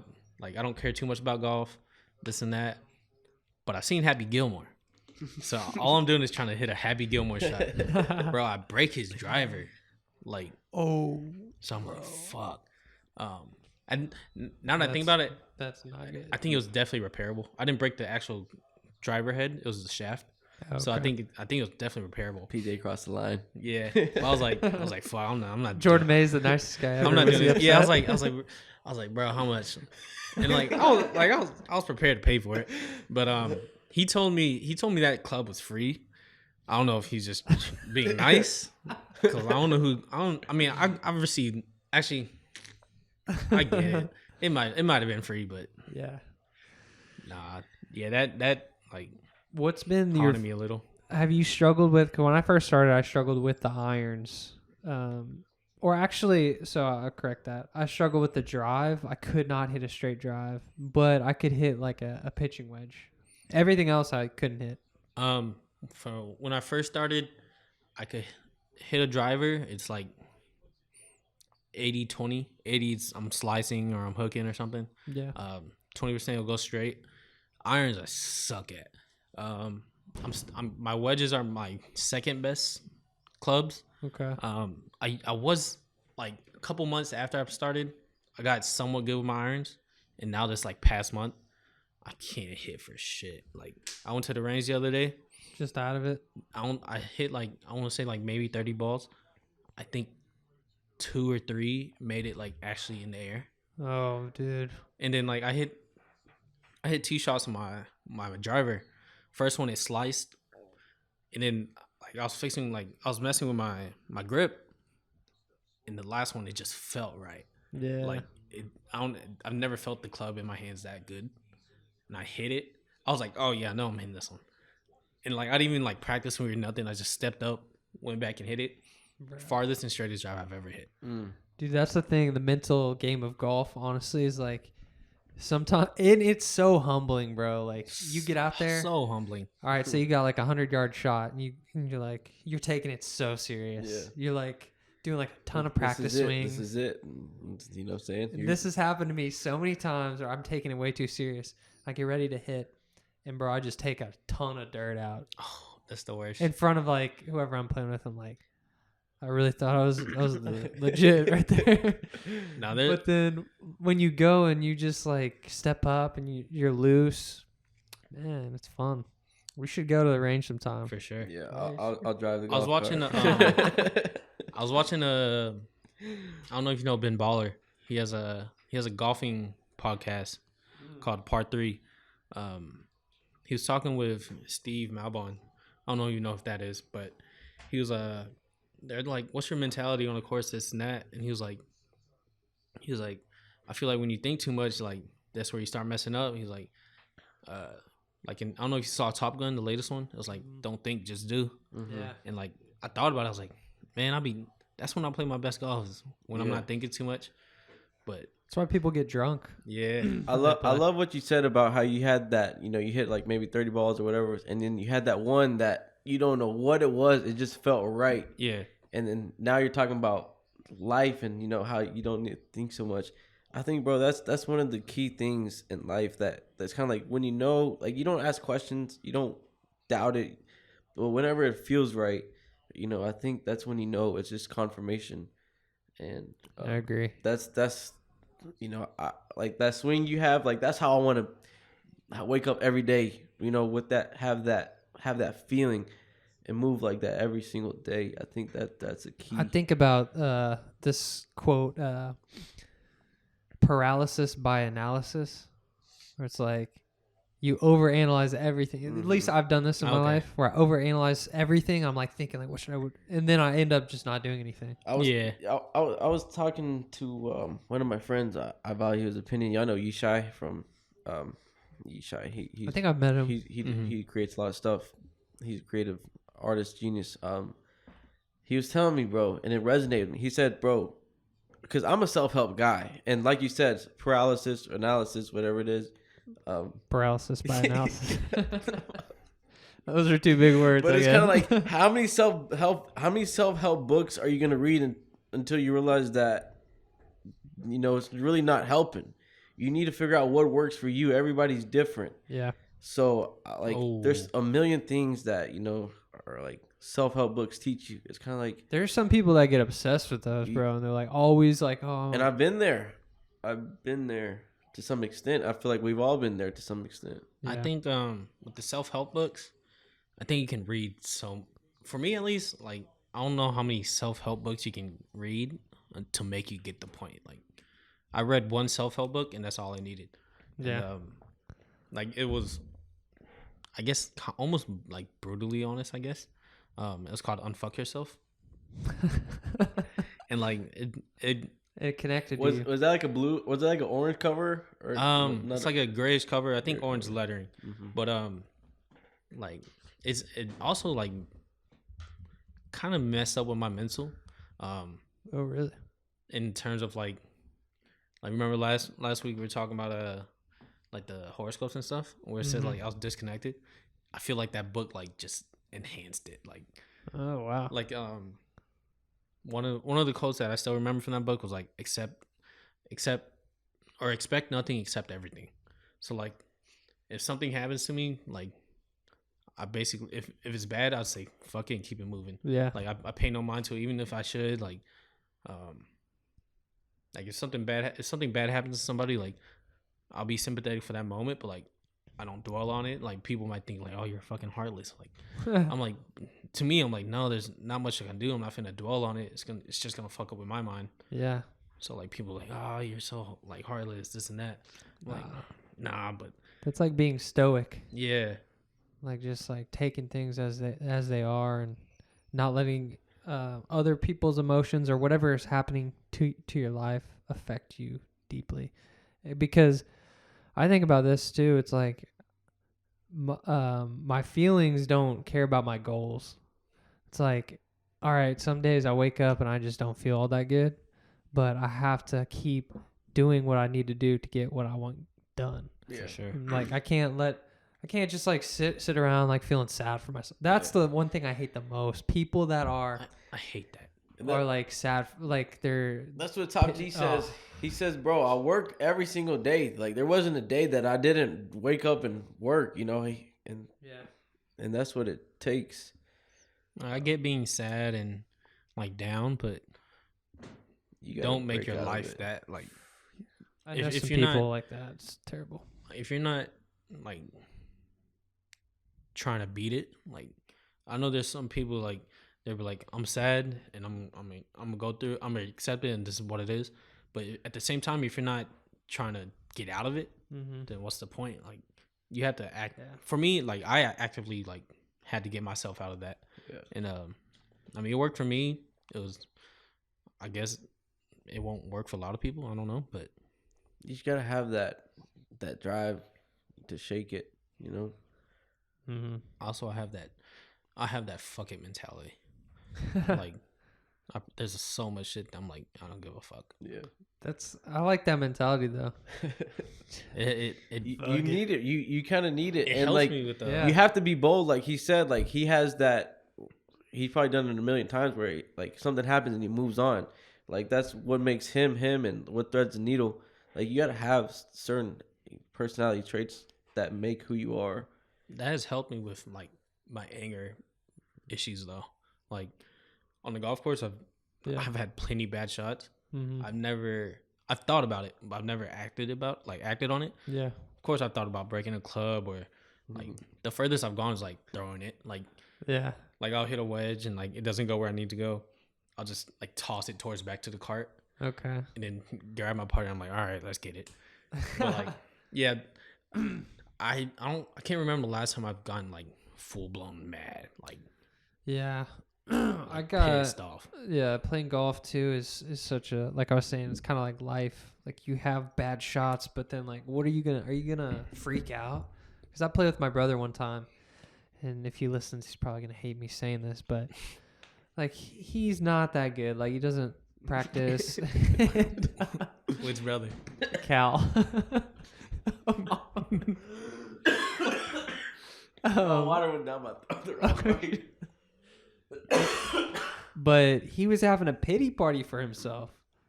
Like I'm like, dude, literally nothing's gonna change. No one feels sorry for you. Like, and it's just, I felt that way. I wish someone would have told me that. You always have to bounce back. You always You have do. to bounce back. Bro, whenever I'm playing with people and like they get pissed, like I It's get hilarious. it. Like, it's hilarious. I get it, but at the same time, it's hilarious. And I'm also here to compete, so I'm like, Yeah. shit, he's fucking up. I'm Yeah, I'm not mad about it. Like I'm sorry. Like I know where you're coming from, but shit, it's helping me. PJ's a snake in the grass. And I ain't do nothing to him. He did it himself. Oh no, I That's that think it's funny too. competitive With That people. competitive mentality. And we all have brothers too, so we can relate to that. And I see it in on the road a lot. People driving, and I just start laughing sometimes. People get so pissed off. Oh my god. And I'm like, you're really letting whatever that Ram truck that just cut you off on the highway affect your mental, man. But now, some time ago, like a couple months, I was cutting through a parking lot. Not like cutting through, like, it wasn't even a parking lot. It was just like a center. okay, And the guy in front of me was like going mad slow. And I was at work late. So I was like, I'm trying to get home. I cut around him. yeah, I get to one exit. He gets to the exit in front of me, like to get onto the street. I pull out. He pulls out in front of my car, hops out his whip, He's like, what are you trying to like? He's like, what's wrong with you? This and that. I'm like, oh shit, here we go. Holy So smoke. I'm like, damn, I'm really finna have to like pull my gun out. This and that. And then I was like, That's a bad day. Yeah, Why'd I you have was to like, say that? You know, I feel like PJ would just be so calm in that moment and be like, I guess I'm gonna have to open the gun compartment. I was like, fuck. But stop. I'm not gonna lie. For a second, I got scared because he hopped out his whip with his hand behind his back, like one in front of him and one behind his back. So I was like, the fuck? so in my mind, I'm like, Do or die. That. But at the same time, like I was like thinking strategically, like because I keep my gun not out, like not it's reachable, but not like straight off on me. Not on the seat. or Yeah. anything. And I was like, man, if he see me reaching for something and he does have this something on him, like I'm done for. So I just played it cool. I was like, he put his hand down, he just walked up. We were both talking shit, and then we went on. But I was like, damn. So he pulled out in front of you, got out of his car. Yeah. Dude, that's crazy. What was his problem? He was just Driving crazy. mad Yeah, slow. I'm bro. like, bro, This world is crazy. Yeah. That's why I don't flip people off or anything like that on the road. I don't want to deal with a psycho. It's not worth it at the end of the day. Like, No, you know what I'm man. saying? Bro, it's not worth it. That's why, bro, like if somebody like I don't know, it just depends on what it is. So many things just don't thread the needle for me. Yeah. Like, There's a lot of things that people get mad at that there's no business getting mad at. it's just on some monkey stuff. Like at the end of the day, we're humans, you know? Yeah. We've evolved from, you know, Exactly. the monkeys, and some people are just still monkeys. Yeah. And what was he driving? Just curious. I wanna A say- rinky dink. I want to say it was a Ram truck. Nah, it was like I want to say maybe like a Pontiac or a Chevy, like a G6 or like a Malibu or something.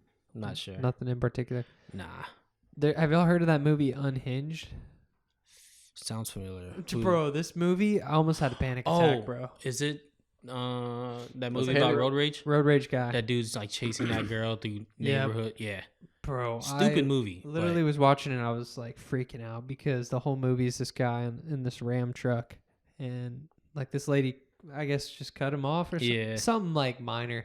But he's like freaking tailing him. He's unhinged. He starts plotting murder, trying to murder. That's what he his friend. tried, like Well, chase her to I the didn't house. watch the whole movie, but he He- went to their house too. Like he's like driving through like neighborhoods trying to find her car. I think she parked the car like in the back of a house, like driveway went towards the back. Something he found or something. He's in the house. But This and that. Sometimes, That's crazy. Sometimes, like, you know, people do certain things where it's kind of like, okay, you want to play?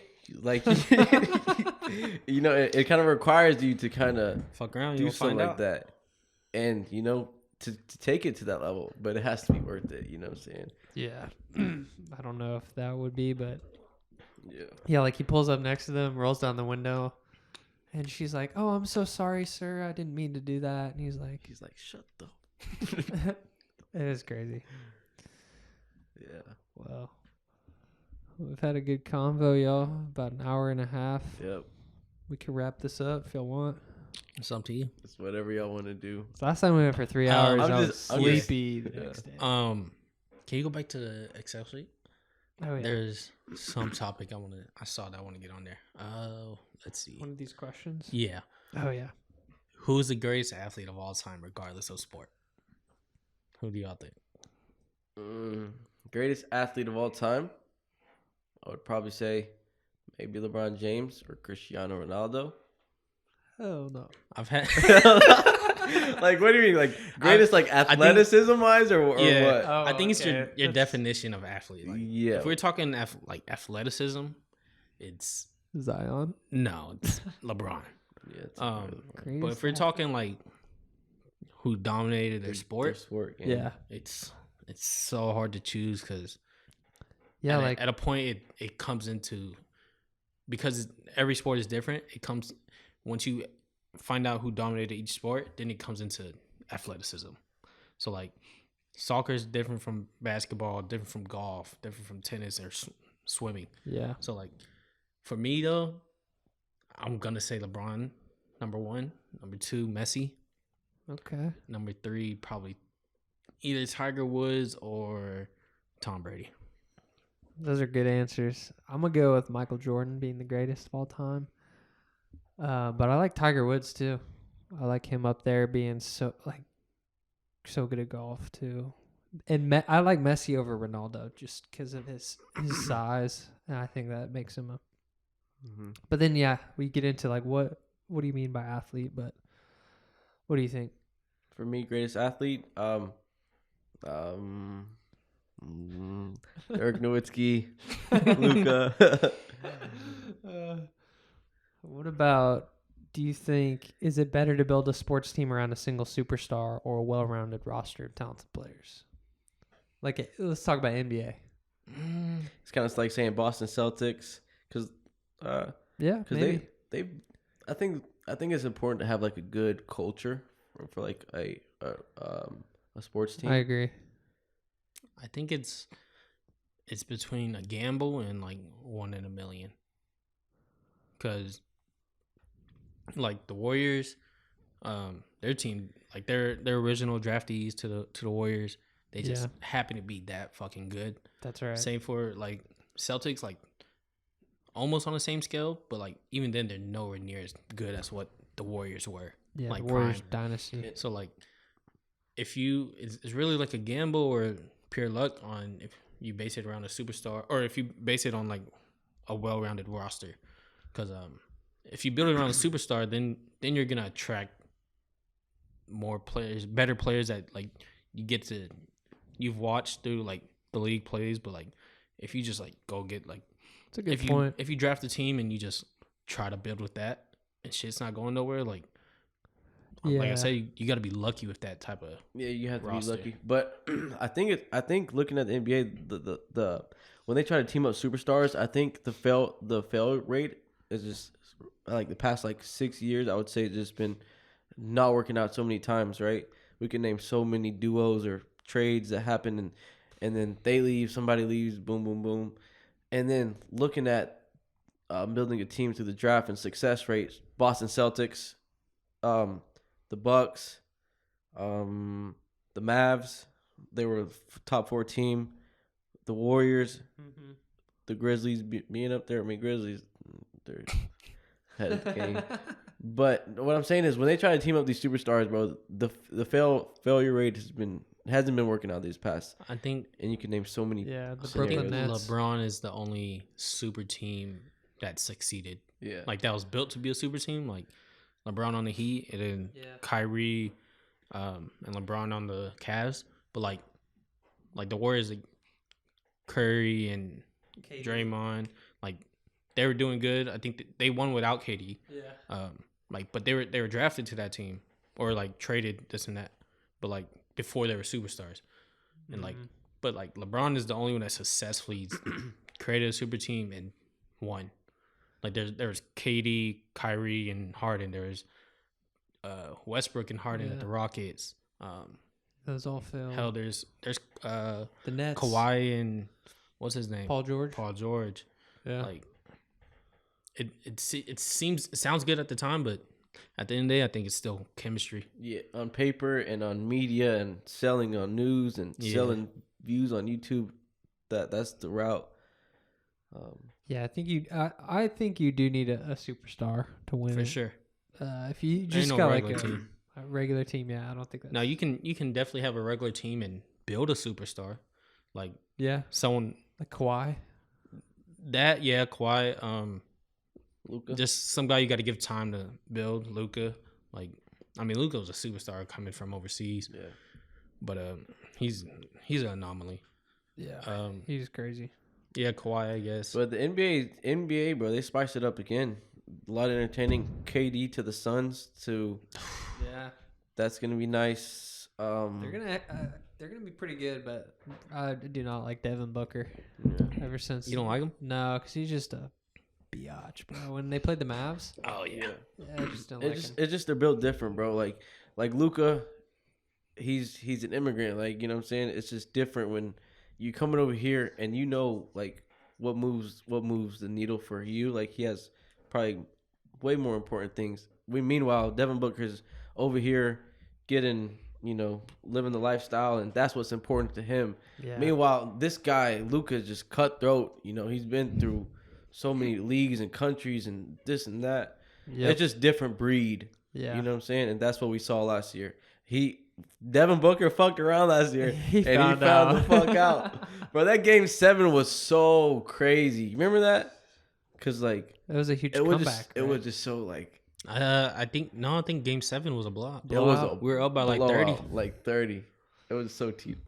Game 6 though, that was a tough one. But like Game 7, we just fucked them up. That's a kind of a rivalry, honestly. But all right, well, should sports allow performance enhancing drugs? I think they should make a sub sport and allow it. Oh shit. That's a good idea. They probably sell a lot of tickets too. Like, do the slap. Everybody geeked slap up. thing with everybody, like somebody just jacked up. Everybody geeked up off PEDs. Like, come on. You gotta see some crazy shit. Bunch of heart attacks. No, I'm just kidding. Well, I don't know who I would say is the most overrated athlete of all time. I don't know about that one. Overrated athlete of all time. James Harden. You fucking hate James Harden. Yeah, I honestly don't like him. He's fat too, man. Y'all think athletes should... Oh yeah, that's the last one. Should professional athletes be required to use their platforms to address social and political issues? No. I don't think so. But at the same time, everybody has their own right. And that's true. Yeah, definitely have your own right. But I don't think they should be forced. It just creates drama, bro. People will come at you from a different angle, and they'll stop viewing the teams, and then your sales go down and all that stuff. From that aspect, yeah, maybe not. That's a good point. Like, and we talked about it in the last one with Kyrie and the whole Brooklyn Nets situation where they weren't allowing him to play in Brooklyn because he was not vaccinated. Mm-hmm. And, I mean, as a player, we can get into all that shit, but just looking at it from the player's perspective, it's like, bro, like, people are still getting COVID. Like, this is not proven. There's so many uncertainties, but you're forcing me to do this for my job. I just didn't agree with it. But then fast forward when Kyrie has all the leverage 7 days before trade deadline, I'm going to leave the Nets if you don't trade me. And he gets what he wants. I don't think he had a good relationship with the Nets. Number 4, I think that's a good one too, because college athletes should get paid. It's kind of like what's obvious, like, they have a good market, right? The market is making the colleges so much money. It's kind of like me having a business and, my employees just getting bare minimum. They're not getting anything. Just because they're in college or yeah. It just doesn't make sense. I'm glad they changed it, right? They changed it, yeah. They changed it to some extent, not fully. Because, like, the players are not on salary, but they get paid from, like, ads. I don't think they should be paid for, like, by the school, but they should definitely be allowed, like, sponsorships. Yeah. That's what they changed. Their name, image, and likeness they're able to profit off of. And also, I think whatever player, like, if a player sells it, like, the school sells their jersey with their name on it, I think they should get a cut. I agree on that. But then you get into this thing, like, all right, so players are being recruited now. Like, the coach goes to, like, whatever, Alabama, some, like, small town, and he's like, all right, so, for example, let's just take a guy. Say he's this badass running back from Georgia, Alabama, or whatever. He's having all these schools come to him, and they're like, all right, we'll get you a McDonald's sponsorship. We're going to get you this Chrysler car because there's a dealership in the college town. And so it's just like, and he's having to balance that. The next school comes in. All right, we've got Chick-fil-A. You like that better than McDonald's, right? And we got a Jeep for you. And so it's just like they're being recruited that way where, I don't know. Maybe they should just pay him. I don't know. I think that's where, like, their parent should step in and be like, bro, you gotta know, if they're offering this much, like, you gotta know your worth. Like, you can get all this once you're in the league. Like, Just to me, I'm shit. Pick where you know you're gonna get PT, and where you're gonna be more. You think you're gonna be most successful. I think I saw this one thing. This guy lost. Like he had a deal lined up. Oh yeah, here we go. Jaden Rashida requests Florida release after $13 million NIL collapse. So he's a quarterback recruit whose deal fell through, and now he's requesting a release from his letter to intent to enroll at Florida. $13 million, and this guy's probably like 19, 20, 21, 22. Probably 18. 18. Okay, here we go. On November 10th, the Gator Collective signed Rashida to a $13 million NIL deal. So I guess Gator Collective is like a company in the area. The group is led by Eddie Rojas, a former Florida baseball player who once boasted, "I would venture to say the Gator Collective is paying more guaranteed money than any group in the country. When I write a contract, I want to make sure they actually have the money in our account." However, for reasons that have not been made clear, Rojas wrote on a letter December 7th seeking to terminate the deal. This caused a scramble among the Florida head coach and his staff, who are apparently unaware of the specifics of what was going on. University coaches and administrators are not supposed to be directly involved with the NIL process. Florida's in a tough spot with this quarterback room next season. Holy shit. So I still don't understand what happened here. I guess his deal just like he was promised $13 million and then it fell through. Broke. I mean, I guess that could happen. The recession. That's crazy stuff. But I'd seen that the other day. It's interesting. How are the Mavs doing? Oh, yeah, let's see. I think it's coming down the wire. Oh, they lost. It's over. My boy Devin Harris. Oh, I love him. He's a great I move. met him. Really?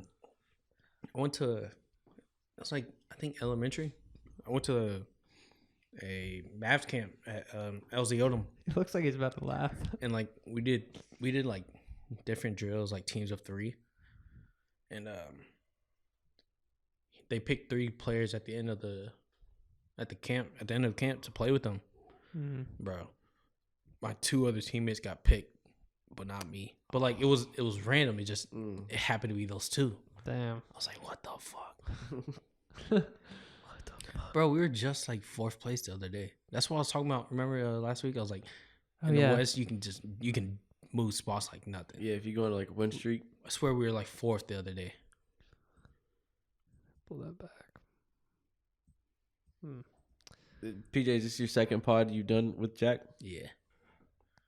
Was that the first one you ever did? Like the first pod? Last week? Yeah. What'd you think of this so far? I love it, bro. I appreciate the opportunity. It's always been something I want to do, even though, like, you know, Thanks, man. I like what they say, like you enjoy the game, like what they say, like you love the game more than the points, like you know what I'm saying. I love like it feels like, you know, we got, like I said, you know, I feel like Rihanna's gonna, like, no, we shout out Rihanna for, like, you know, but like, you know what I'm saying, I just enjoy it, you know. Yeah. Like I appreciate the opportunity, and hopefully we can have many more in the future, and just continue to progress, you know, evolve as for you and for me and for all of us here. By evolve, I mean, okay, let's get some cameras. We could get some nice cameras in the. Best believe when we get cameras, PJ, I'm gonna bring out some chain on me. It's just facts, because you know, it's at the end of the day, it's probably what make you pop, or you know. And I agree. I think, bro, there's so many clips that we could have in here, and then you would just edit it and just put, like, you would do the captions on there, like type it out, and it's like 10-second clip is all you need. Put it on like TikTok too. Yeah, and then going back to what I asked you about, like what would you do for a living? Somebody asked me that. I was like, bro, I would, because there's so many beautiful places in this world. I would love to travel, and you know, he said, okay, you want to travel. Now you need to figure out how you're gonna make money off that. And what I'm trying to say is, he said, bro, these companies, businesses, restaurants will pay you to come and do blog or something about that.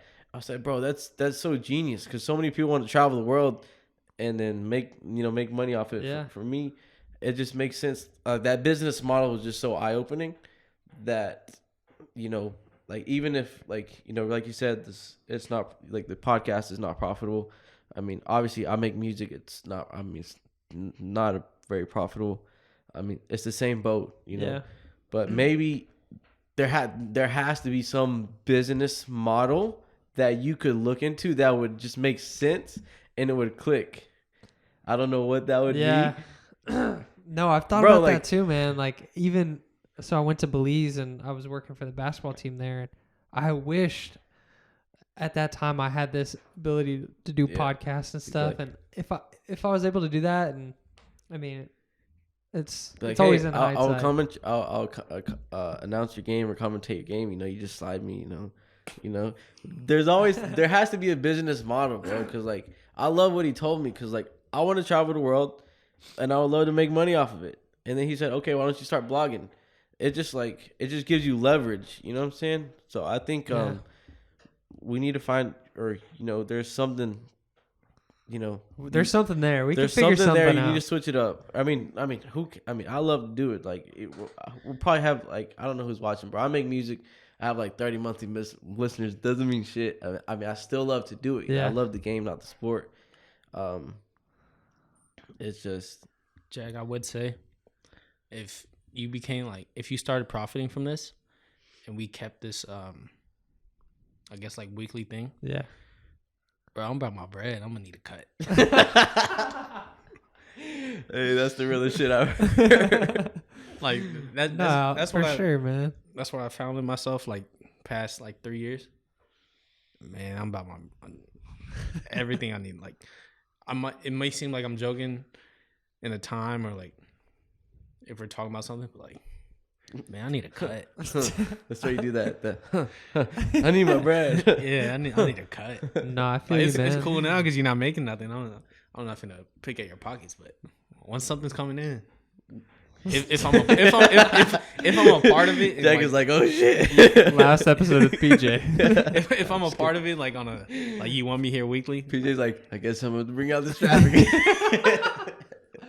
Where's No, the bro, I contracts feel at? you though, because yeah, if we ever get something, whatever the possibilities are, I'm open to anything, man. I just want to collaborate with people, and I'm passionate about this stuff. And like you said, there's got to be some business model we could figure out. There is something. There's. And I know the cameras, and like you were saying, It's the gonna be night and day. captions. It's gonna be night and day difference. Yeah, bro, and that's something that It's just the next step, next step, and and I'm excited. We're excited. You're excited. yeah, I'm excited for it.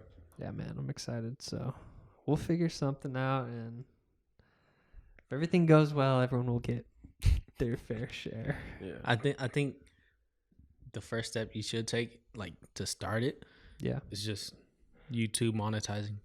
Like get those cameras up, Mhm. start posting it on YouTube, and just you probably just make a few dollars, but that's something.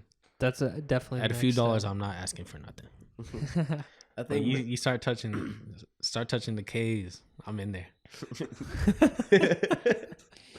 I think because like I like what you just said, like trying to see what needs to be done to like grow. I think like bro, short clips would be amazing, and then having another thing, because right now a lot of things are subscription based. Like you pay me $10 a month, you get access to your brother's fitness goals and fitness workouts. Yeah. You also get access to this and that. So that have might something something like that. on a website behind a paywall where Just having another product. I mean, I'm not saying like no, you got my mind running. no, because Thinking. you could do that. Let's say one of your clips on TikTok or on Instagram Reels gets like 45,000 views, right? People are gonna be clicking your page, and then but you need another. I don't know what. Yeah, Another. I don't know what. Another hook, that's right. and that could be okay. You pay me $10 a month, you get access to your brother's workouts in Tennessee. You said, Mm-hmm. but that's when you need to have Something else. yeah. That's a good point. these are all just ideas that could work. Yeah. Drop shipping, fitness videos. Yeah, crypto, Dogecoin. You know, Oh man. there's one cryptocurrency I like, and it's called Chainlink. It's been trading sideways while literally even the best companies in the world have been dropping like hotcakes. Yeah. This cryptocurrency is trading sideways and holding its value. It's just called Chainlink, and I'm We'll look this up. I'm just just want to say it out there because hopefully years from now, you know, We can I'll look back. look back and be like, damn, this guy was on some shit. Well, I believe in Bitcoin based on the fundamentals of Bitcoin. Yeah. But I don't know anything about Chainlink. Yeah. But It's just we'll a look into certain it, crypto man. that I like, and there's a million. Oh, smart contracts. Yeah. Is that what it's based on? Okay. Yeah, man, I really enjoyed this conversation, and For sure. I feel so inspired talking to people like you that just have the same mentality. Like they want something better and they want to just be successful. Yeah. Yeah, man, the camera is the next step for me. And then, yeah, man, I have Adobe Audition, Adobe Premiere, and You already know what you're doing in Photoshop. I can do this. Yeah. But then, yeah, even like for you, like I'd love to just help out. Like if you ever wanted some artwork done or anything like that, like I'd love to just expand my portfolio. Let's go crazy. I want to go crazy. Bro. Yeah. And I've been watching Patrick Bet-David too Yeah. much, bro. I need to go. And that's the thing, I'm bro. ready to go, You bro. always have to be open to this. I mean, it's good to narrow your focus. Like I narrow my focus down to, I like real estate. I like trading. I like stocks. I like construction. I like my psychology being sharp. Yeah. That's about it in my life. But it's also good to know how to do this, know how to make music, know how to edit it, know how to, there's so many things that just makes it just at the end of the day, it just makes you more valuable. Yeah, Yeah. that's a good point. But I appreciate you inviting me, bro. Like I said, Yeah, bro, thanks I'm for coming excited.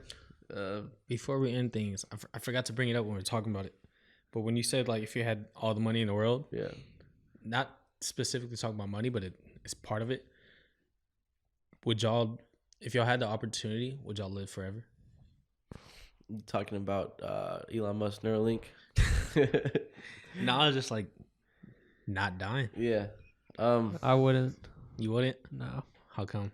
I just think the point of life and what makes life so great is that there's an end to it. You know you're gonna die, and so that's sort of, if you could live forever, I feel like I would just.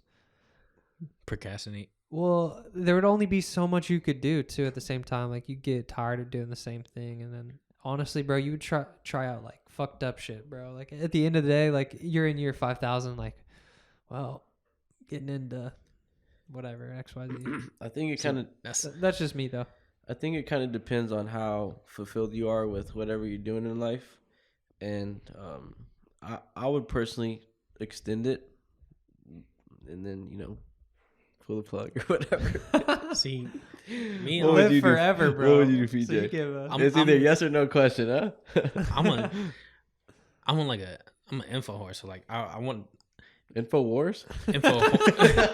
dude, I love that song. Here you go. I'm like an info whore. Like I like getting to know things, regardless if I remember it or not. But like I want to live to see what like the future's like. Like you said, like you're gonna get tired of things, but the future's gonna change. There's gonna be something that you're gonna come across that you haven't experienced before, and like I want to be there for it. I want to see if we make it to fucking Mars or not. Like I want to see if we find a fucking alien that we can communicate with, and we can travel however the fuck far we want. Like to me, you kind of want to see how the story. You want to see how real this like you're basically like show me what's possible, bro. Imagine if you were there when fucking Columbus crossed whatever ocean, if he actually did or whatnot, like, and you're here to sit at this table right now to tell us about it. Yeah. Imagine you saw That would be crazy. Imagine you saw George Washington like firing a fucking musket at somebody. Bro, nobody can tell us that. Nobody knows if it's real or not. Like, It's just the story. It's the the story. Gang. Yeah. No, I appreciate that because I would love to have a time traveler or a time machine and go back and see a lot of stuff like the pyramids. I'd love to go. I want to see those in general, but see how they were built and just to have that ability to go through time and yeah, the future is intriguing. So I liked your answer though, saying that like I would extend it. I definitely would extend it, like For sure. versus whatever the average is, 80 years. 75 years. I would want to live. I think, bro, because wanna I know some people in my life, like for instance, Colby. I feel like, and shout out Colby Pine, I love you, bro. I feel like he would have been probably one of the most successful businessmen if he was born like, if he was born like literally 40, 50, 60, 70 years ago. Like Colby, like I think, I don't know. What do you mean, bro? He knows what I mean. Let's just say Colby knows what I mean. Cause I just think, and from like switching it up, I think me personally, I think we live at a unique time. Cause I'm more fascinated by the future. And we're kind of like in the middle. We're kind of literally in that pivot, in that transition. Yep. So we're not in the future where everything is like, you know, Flying cars. Even if we get flying cars, Mr. Musk says we're not gonna get flying cars because who would want a flying car over us doing a pod? That is our future, though. Yeah, Like Flying cars. George Washington's future is what we're living now. yeah. I think He's thinking about That's cars crazy. while we're thinking about flying cars. yeah. Or I like saw something here teleportation. Yeah. about the internet or some internet, the power of the internet or something. Yeah. Bro, I think we're kind of near another pivot in humanity, because think about the internet, what it did for humanity and economics, bro. Like GDP, bro, everything, bro. We're so valuable now that we have the internet. It just made the economy and quality of life just go up by like probably like 1,000,000%. Mm-hmm. And now we have maybe AI that's gonna even enhance us a little more. And I feel like that's just going to continue, maybe be good, maybe be another pivot for the economy. AI is scary. Yeah, ChatGPT. We talked about it the other day. Shout out ChatGPT. I have it pulled up, honestly, man. I was with this girl today. She was like, yeah, I got to write a 30-page essay. I said, I didn't tell her, but I said, maybe. You didn't tell her, huh? You said, I'll write it for you. No, I saw somewhere, I think, I don't know if it's the same company of ChatGPT, but they're making like a source to tell you if like the essay was written through AI or not. Yeah. I saw that too. But Which we is know, good. you know, and I know that these schools are not that innovative. These guys don't work with Apple. These guys, like, their software is not that innovative to adapt that quickly. I think, in my opinion, because you know me, I crack the codes. You know me. So I go back to my SAT. I've never been the guy to read in class, but I did start reading stuff. First, you know what I'm saying? The first book I read was The Alchemist and stuff like that. I've read that one too. It's That's one of my favorite books. I think, bro, like whatever books you read on your own, like, bro, that has one of the biggest, I don't know how to say It opens your mind. trickles in your mind. It really changes your perspective and gives you inspiration too by reading a different story, hearing a different. I was reading a book that was like translated. I think it's like a Chinese book, but it was translated to English. And like, you know, when they say you read, like, you learn better vocabulary, this and that. But simply because it was translated, I was like, bro, this is making my English worse. Yeah, lost. Dude. So many things get lost in translation. I was like, there's so times true. in a book they're like referring to a guy as or a girl as like he, like, for whatever reason they're just saying he, and I was like, it was confusing me. I was like, but they're talking about this girl, and like, I guess it's just a translation, but I was like, fuck. They say that with the translation of the Bible. It's been translated so many times. Like, there's just got to be things that have been lost and things that are misinterpreted based on the translator. It's crazy, man. I think I don't want to get too much into it, but that's part of the reason why I'm not religious. I feel you. I think there has to be something when you know you're doing something right and it's bigger than you and synchronicities happen. I think that's what I like. Yeah. Yeah. Have you ever experimented with Mm-hmm. psychedelics? Mm-hmm. Wow, you already knew what I was gonna I say. knew what you were gonna say. Even going back to Elon Musk did a pod with Full Send and they literally asked him the same exact question. He said the same exact answer. I mean, I don't take psychedelics to go out and party, and to be honest, I take it for personal growth and enhancing my life and cognitive abilities. What about you? Same. I've done it for that same reason, personal growth. Yeah. Lowering my ego so I can try to grow and see things that I might not have seen being sober. And I did have a synchronicity one time. It's the craziest experience. So this was on 11/11, and the energy was crazy. It was a full moon, and full moons are real. Like what I'm saying. Felt it. Synchronicities happen around full moon. And so, bro, I'm not gonna get into a lot, but we were watching this. We'll back it up. The day before, I was listening to a podcast, and they were talking about how they think maybe there was this technology back in the day that people were using that they can't explain now, but it was like telepathy. People were able to move things with their mind and communicate without words by sending signals, and basically saying they were able to take these things and have the vibration get so high that they're able to do alchemy and move stuff. And so I was already primed to like think all this crazy stuff. And then we're sitting there tripping and we're watching this like alien encounter thing. And this guy, Billy Carson, do you know who that is? Let me look him up. Billy. Sounds familiar. He was wearing a tie in this thing that was the let's see. This guy right here. Nope. He's really into alchemy and all this stuff, psychedelics. I love alchemy. And so he was wearing a tie that had the Egyptian eye of Thoth, I think, which is, let me show you. It might be Iris, actually. Hold on. Yeah, Eye of Horus. All right, so this is an Egyptian story where it was like a husband and a wife, and then this guy was jealous, and he ripped out this guy's eye. That's what the symbol symbolizes? Or? Yes, it's a whole Egyptian story. But he was wearing a tie like this, and this is like an all-seeing eye, too. There's so much symbolism with the eye.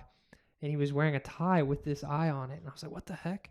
And I go back home, and I had another trip, and I was like in this mode of like self-development and like trying to figure out things in life. And bro, I was tripping in the clouds, bro. I kid you not, I saw this eye, bro. And then previous to that, like after my first trip, I wrote it down in my journal, and I was like, I want to get this tattoo, and I was writing it down, and I opened my journal, and it flipped right to the page where I was drawing the tattoo, and so. That was a synchronicity for me, and it just gets me thinking like there's deeper stuff in life, and if you really open your mind to it, things can connect. But do you remember when you started realizing syncs? Like deja vu, I kind of felt like was something, but not necessarily deja vu, but like it might have been that. Say we're talking about something specific, and then it'll come across your timeline or something. Oh, like, not like super specific, but some shit that's not talked on a normal, like say that drink cup. Yeah. And then you scroll down Twitter and like something's happening. I noticed. I noticed. I see that all the time, bro.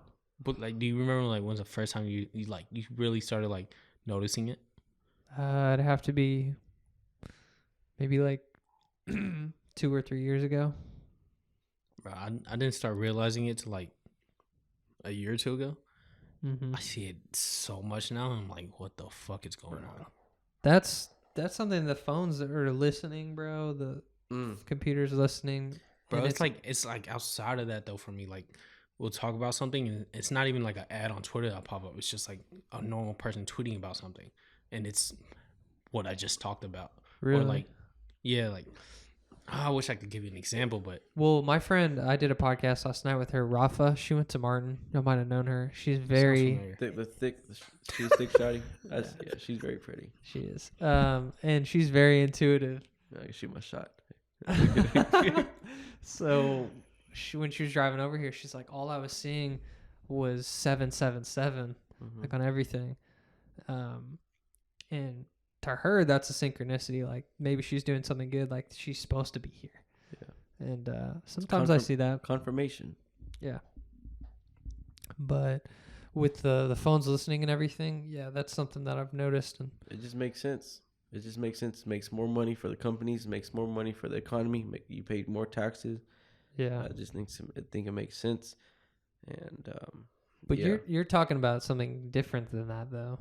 Versus you're not seeing like an ad for, we were talking about like a basketball, you get like a new basketball ad. You're saying that you're seeing things in life that you might have had a completely like, or you might have just thought about something and then it's manifesting in daily life.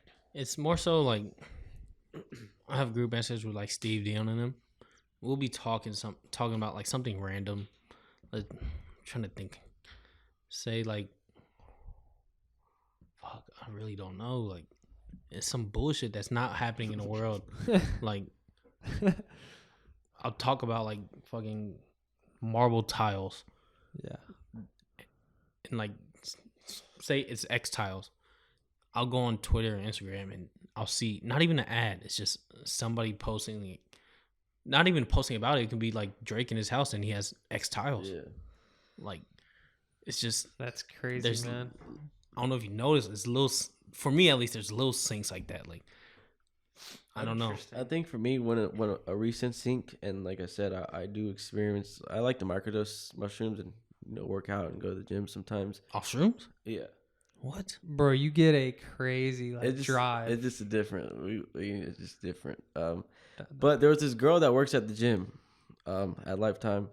I shot my shot and we hung out a couple times, and I told you guys about Chainlink, right? How I'm a big crypto guy.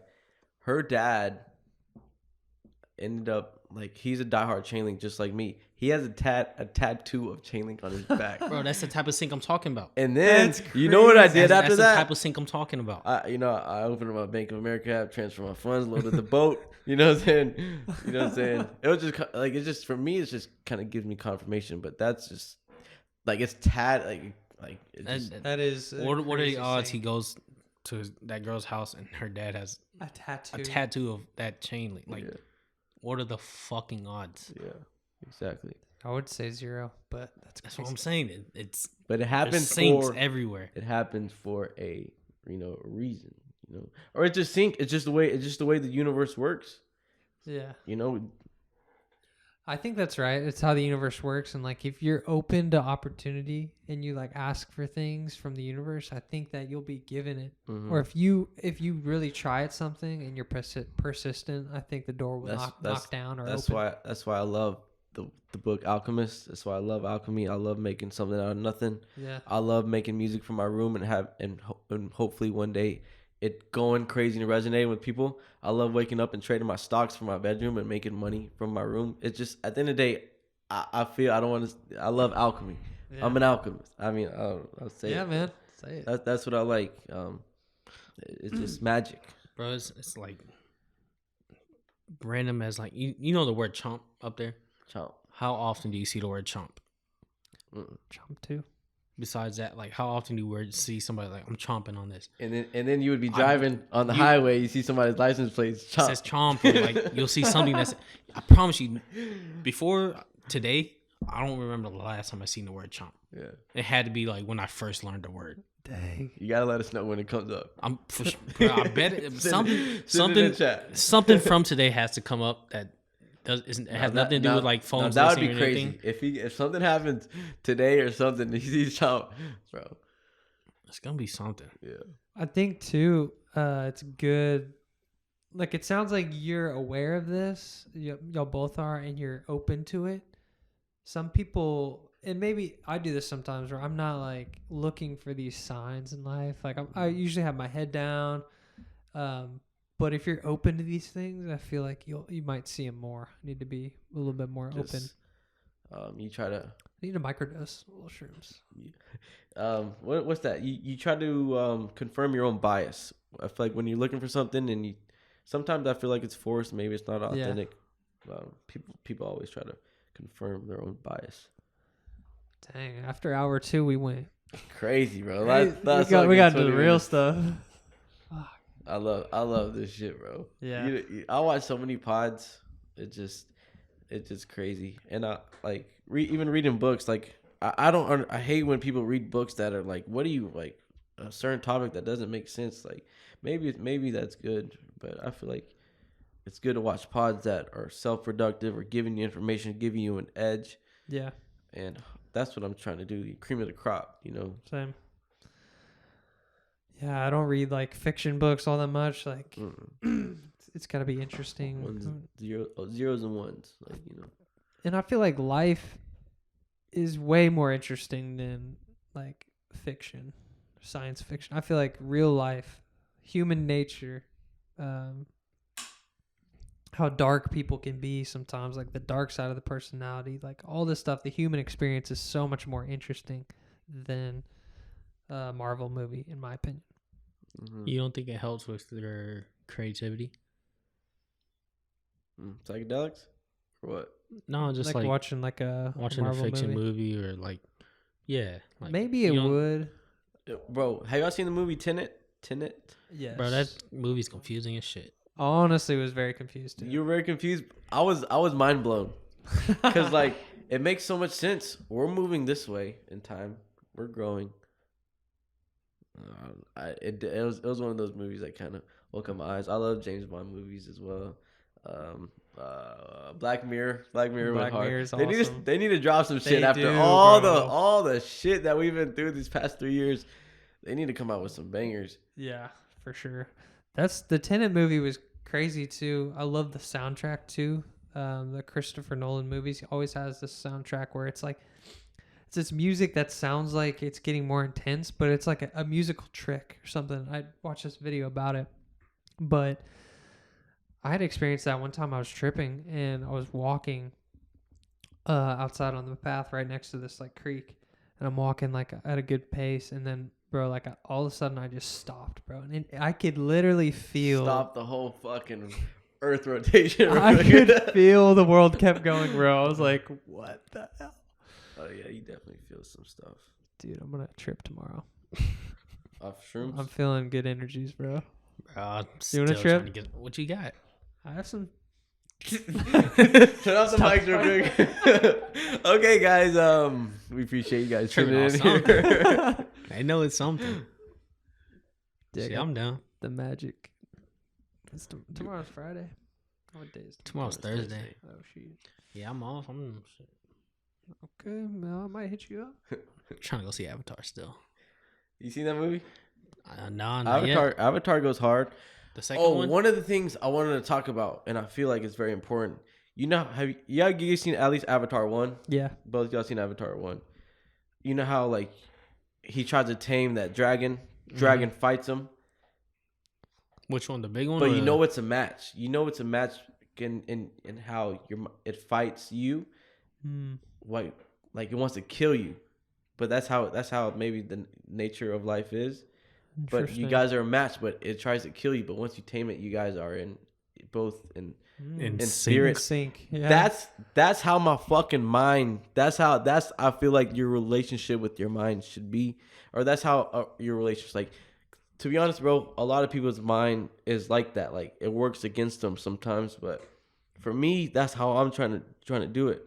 And once you're able to come to that, or control it, or tame it, or like Avatar, he tames it or beats it, and then from there it's just everything's in sync and everything's in flow. I think that's the way I look at it. That's powerful.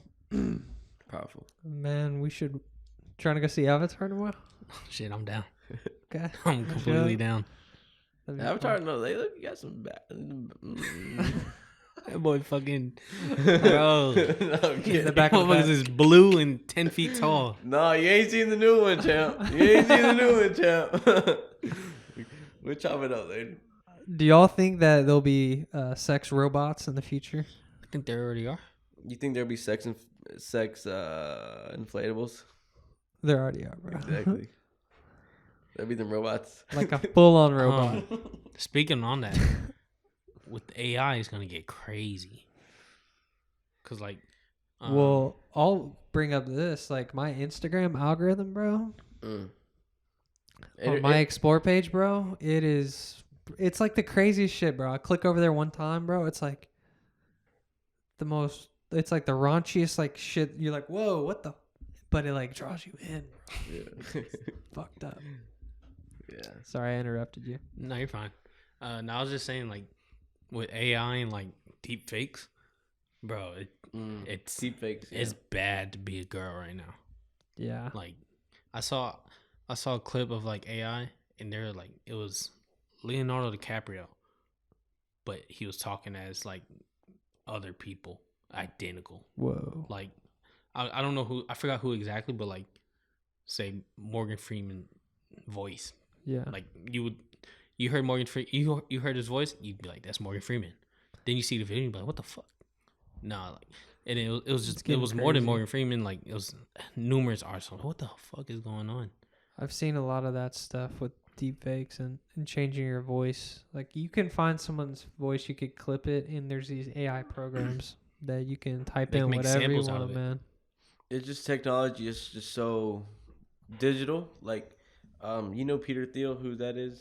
It's like he's like a founder, one of the best investors in the world. You say Peter Thiel? Yeah, Peter. Yeah, Thiel. Anyways, he talks about the real world, atoms, and compare it to bits, and he's basically saying, the digital world has been advancing so fast. Meanwhile, you walk outside, these houses. I mean, the real world just advancement is just so minimal. Mm-hmm. Like we still see these same things in restaurants. We see the same cars. Cars haven't changed. Yeah. Meanwhile, the Technology. innovation in bits and the digital world is just outpaces everything. You kind of get what I'm saying? Like there's there's a world of atoms, and they're bringing on science. That the atoms and physical is just the pace of innovation is just so bare minimum, and we see that like these roads are the same, all that bullshit. Compared to the digital world and bits, like That's going crazy. The innovation's exponential. yeah, we see that. Are you nervous at all or afraid of the future in terms of that, like technology growing so fast, AI, or do you think of it as an opportunity and you're excited for I'm it? scared about it, but as always, I think we'll always adapt. Yeah. And shit, Top Dog's always gonna come out and figure out how to get around it or like deal with it best. I feel you. I think I was born for like this time because I love tech and I love innovation and I love the future and stuff like that, and we're going through it. And you guys better believe they're gonna be by the time we're like 50, there's gonna be like, okay, you want to extend your life a little bit, you know? Because There better be. There's gonna be all you need is to your sense of yourself. Your body can go. I mean, Your soul. you need your soul, your emotions, I feel like if anything, it's gonna be like a mind transfer, and then you'll be in the transfer like, yeah, this is like me. conscience transfer. Well, are you saying that maybe it will be Elon or someone else like Neuralink, where you'll be able to transport your identity or your soul or Your whatever it conscience. is, your conscious, into a matrix? I don't even know what it would be. At this, how things are going, probably into like a robot. And then you would like leave your body to like decay, but you've already plugged into the Yeah. You already plugged in. You're the same person. You say, hey, no, yeah, You have the same I do memories. pods. I do pods. You know what I'm saying? I'm No. definitely not as. I feel a little bit more nervous about it, just because I feel like AI is gonna think that humans are bad, and I think they're gonna somehow trick us into thinking it's okay until the last second when they pull out the rug from us and we die in some way. So If that makes, it's just kind of speaking on that, how do you, if you know you're gonna die one day, why are you shying away from that? That's Like crazy. you know That's a it's good not gonna be question. towards like, it's not gonna be like probably for like 30, 50 years from now. You're gonna be nearing like death time. Would you not want to try it anyways? You know you're gonna die soon. Why not try it? you bring up a good point, but I don't know, because for me, I believe that God created the universe, and I don't know if I'll be saved at that point if I decide to do something like that. But I don't know how I feel at that point. But I guess that's the. I don't know. I think that's like the line to cross. I guess. Yeah. Like for me, like religious has no like effect on my thoughts or opinions. Mm-hmm. So like to me, not once has that come to my mind of like You know, I'm how to not act. gonna do something because Like, I'm afraid I'm not of- worried about like if I'm be accepted like by God later on or whatnot. So like me, like I feel like that just extends my barriers of trying things. That makes sense. I feel you. It's really interesting. But have y'all seen Ex Machina? Have you seen that one? Bro, you need to watch that. I've seen it once. Is that with the one with Arnold Schwarzenegger? No, it's like some robot league or some shit like that. Yeah. I've seen it once. I don't remember much. I've seen some good movies. The Blade Runner movie was good. Oh, Ben told me to watch that one. Yeah, The new one. Y'all seen Ready Player One? that's one of my favorite movies. I've Bro, not, but that's- dude, I read that book, bro. It's fucking. You it's know, good. you know how like in college they ask you like, you know, everybody, you know, they try to break the ice. What's your favorite movie? Yeah. I said that shit. They like everybody. Who's Bro, that that's a- nerd? It's like an crazy- arcade movie, That's a crazy. but fucking it has movie. a great story. It is crazy. It's basically metaverse. Yeah. Yeah. What they want it to be, at least. And a billionaire comes in, has this prize for everyone. Like if you find all the keys, then you're. I could see humanity going to some place like that. I hope not. I hope not, but I wouldn't want to live in a virtual world. But what if it feels so normal It's- and even better it's than? lit. I would love to play Call of Duty, like, you know, like fully immersed. Like that would go crazy. At the same time, no, because Huh? bro, I'm not like in Ready Player One. You know, like you upgrade your. I would just do it for leisure time, not for like my whole life. No, for sure. But I'm saying like in like Ready Player One, like you can upgrade your haptics. Like when you first start off, you're just seeing shit.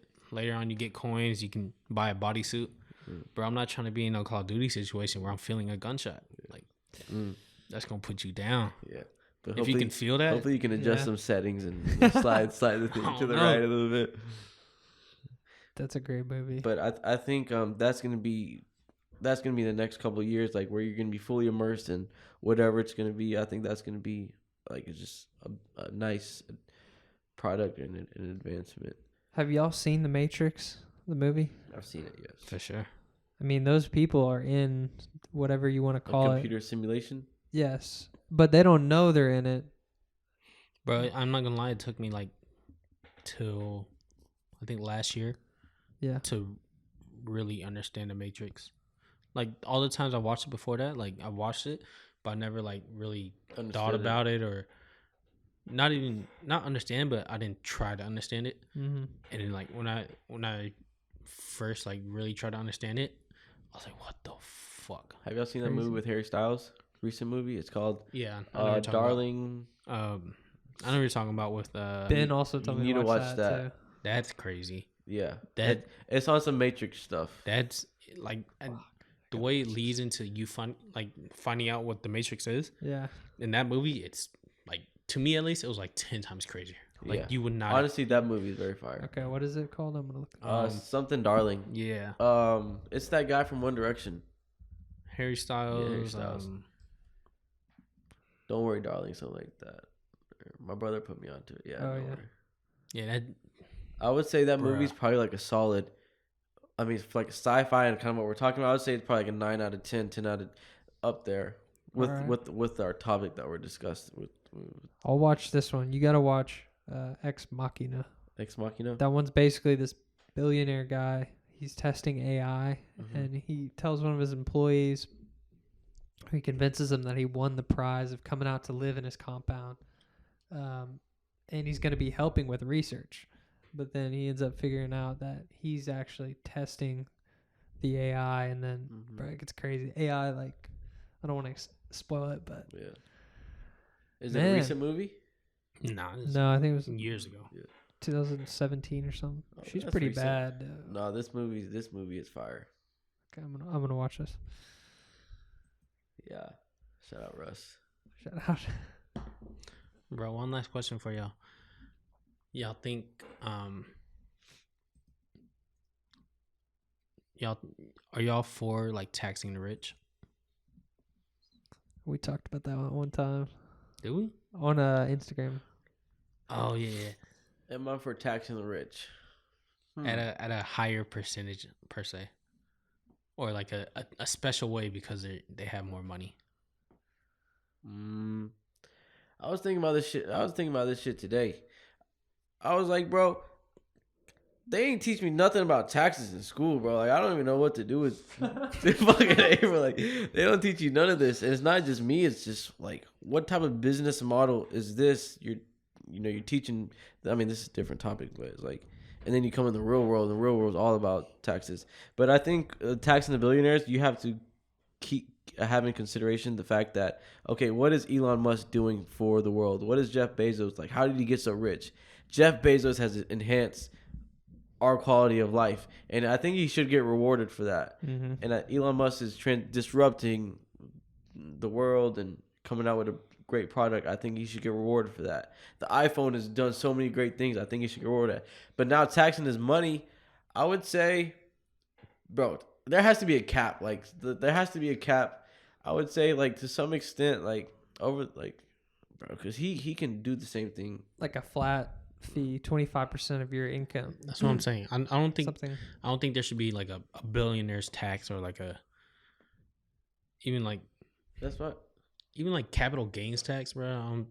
I feel like everything should just be labeled as income, and you get taxed at how much you make, Make it simple. and topped out at like like even 50% is pushing it. Like 50% of your money that is yeah, a fucking lot. That's That's I think- horrible. I would That's throw up. depressing, bro. I think It the is highest depressing. tax you should pay, regardless of how you make or how much you make, is no more than 30-35%.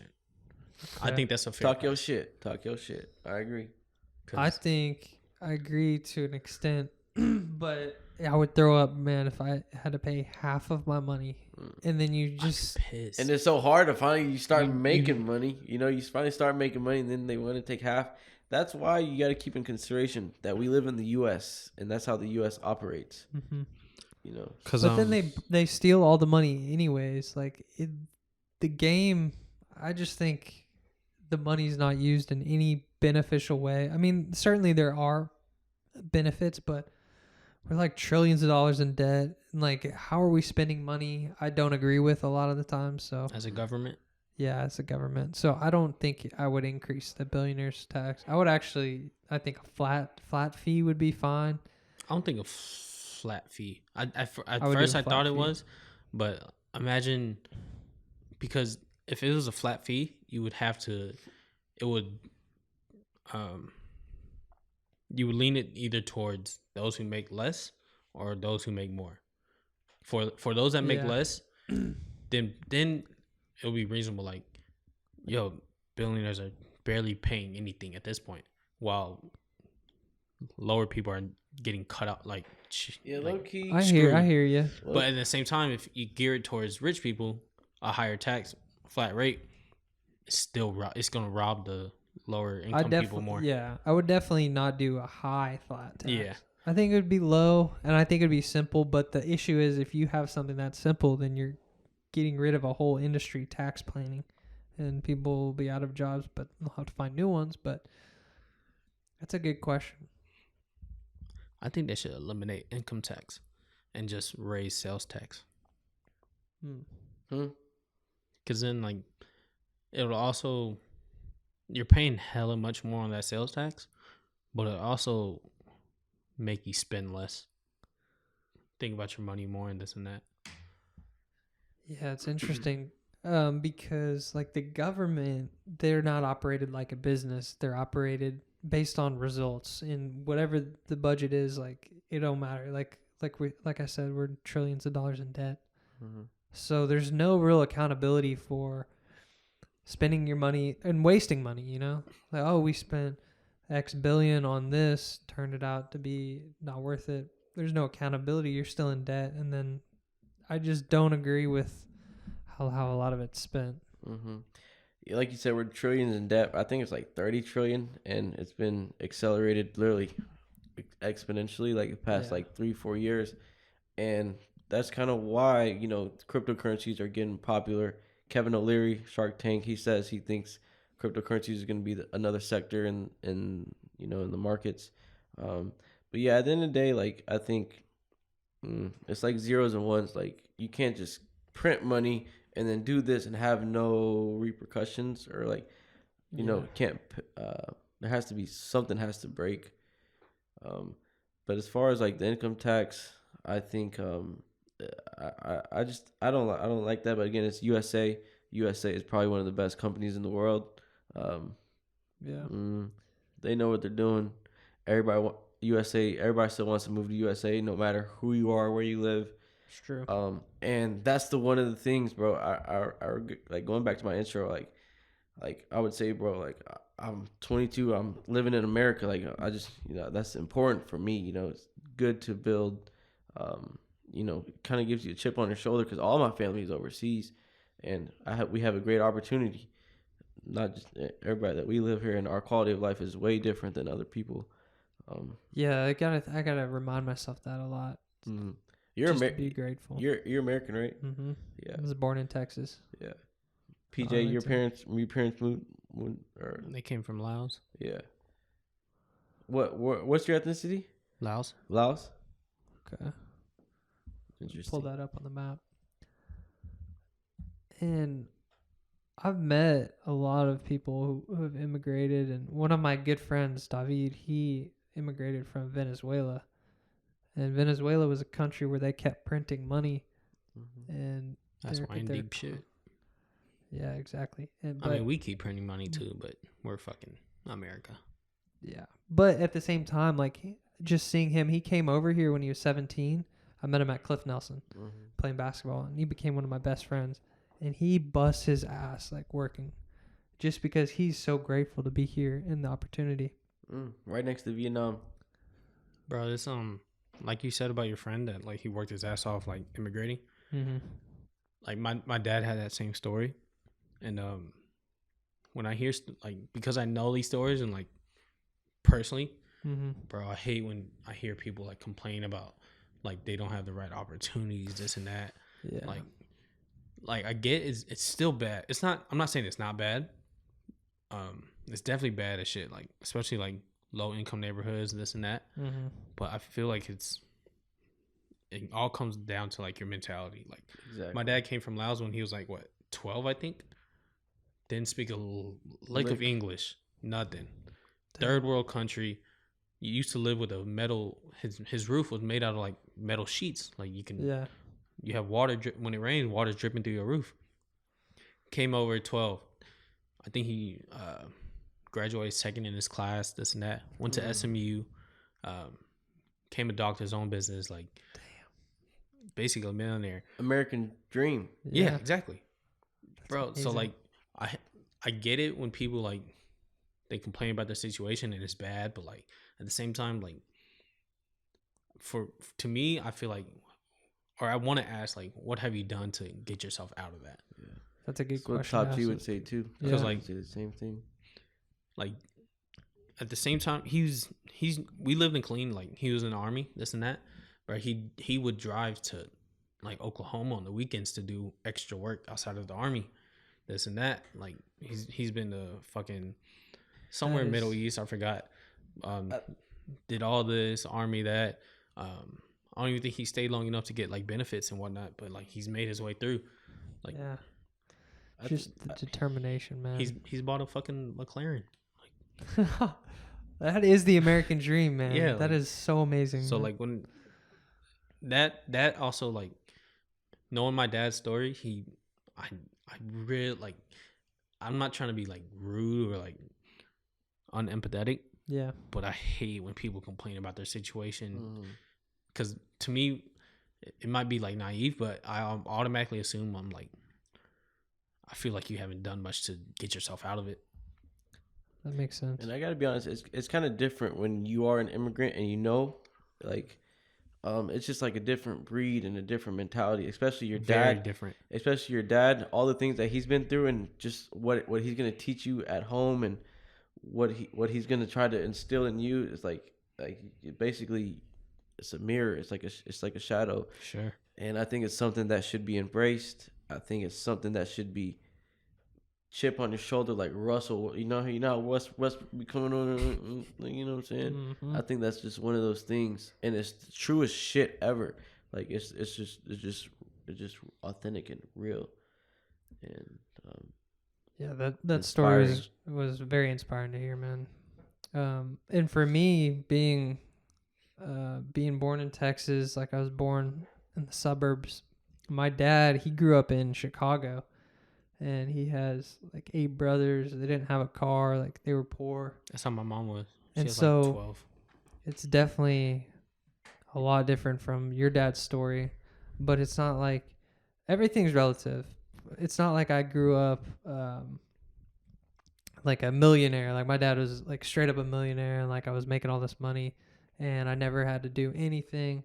And there are people like that, but I just wonder, like, how did those people, it's almost like a curse to be born like into a family like that, because of the perspective that you might lack based on not having a struggle or not understanding Yeah. fully. I think of it maybe like a curse. People might think, oh, I wish I was this rich, or I was born into this family. But at the same time, I feel like there's a different side of the story. I feel like it comes down to how you're raised. Like if I was, say I make it to, I'm a fucking multimillionaire, billionaire, whatever, Mm-hmm. I would definitely like let my kids know, like Mm. this shit ain't come easy. It's not sweet. Like AG, like his parents, they own McDonald's, and like, for me growing up, like my dad, like where he came from, he was like, he had money. He wanted to give me the life that he didn't have as a child, and like I saw very little of it, but like I saw like things that my dad would do for me, like I guess money wise or like opportunity wise. Sometimes I feel like, I could be wrong, but how I viewed it, AG's parents wouldn't do for him, but it was for the best of him. Like, and some like after like high school, I thought back about it. I'm like, damn, I kind of wish that's how my parents raised me. Like, they didn't. How I see it, at least, they're not handing him everything like this and that, like go do this.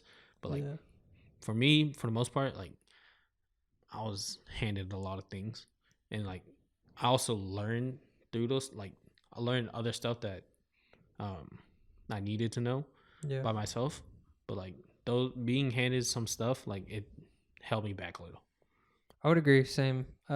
Like that's what I think every dad wants, is like to give your kid the life that you never had, and yeah, I feel you on that on a deep level. I think back to what you were saying about the struggle. I think the struggle is needed. The stress is needed. It just makes you more valuable. It just creates a monster, creates a beast.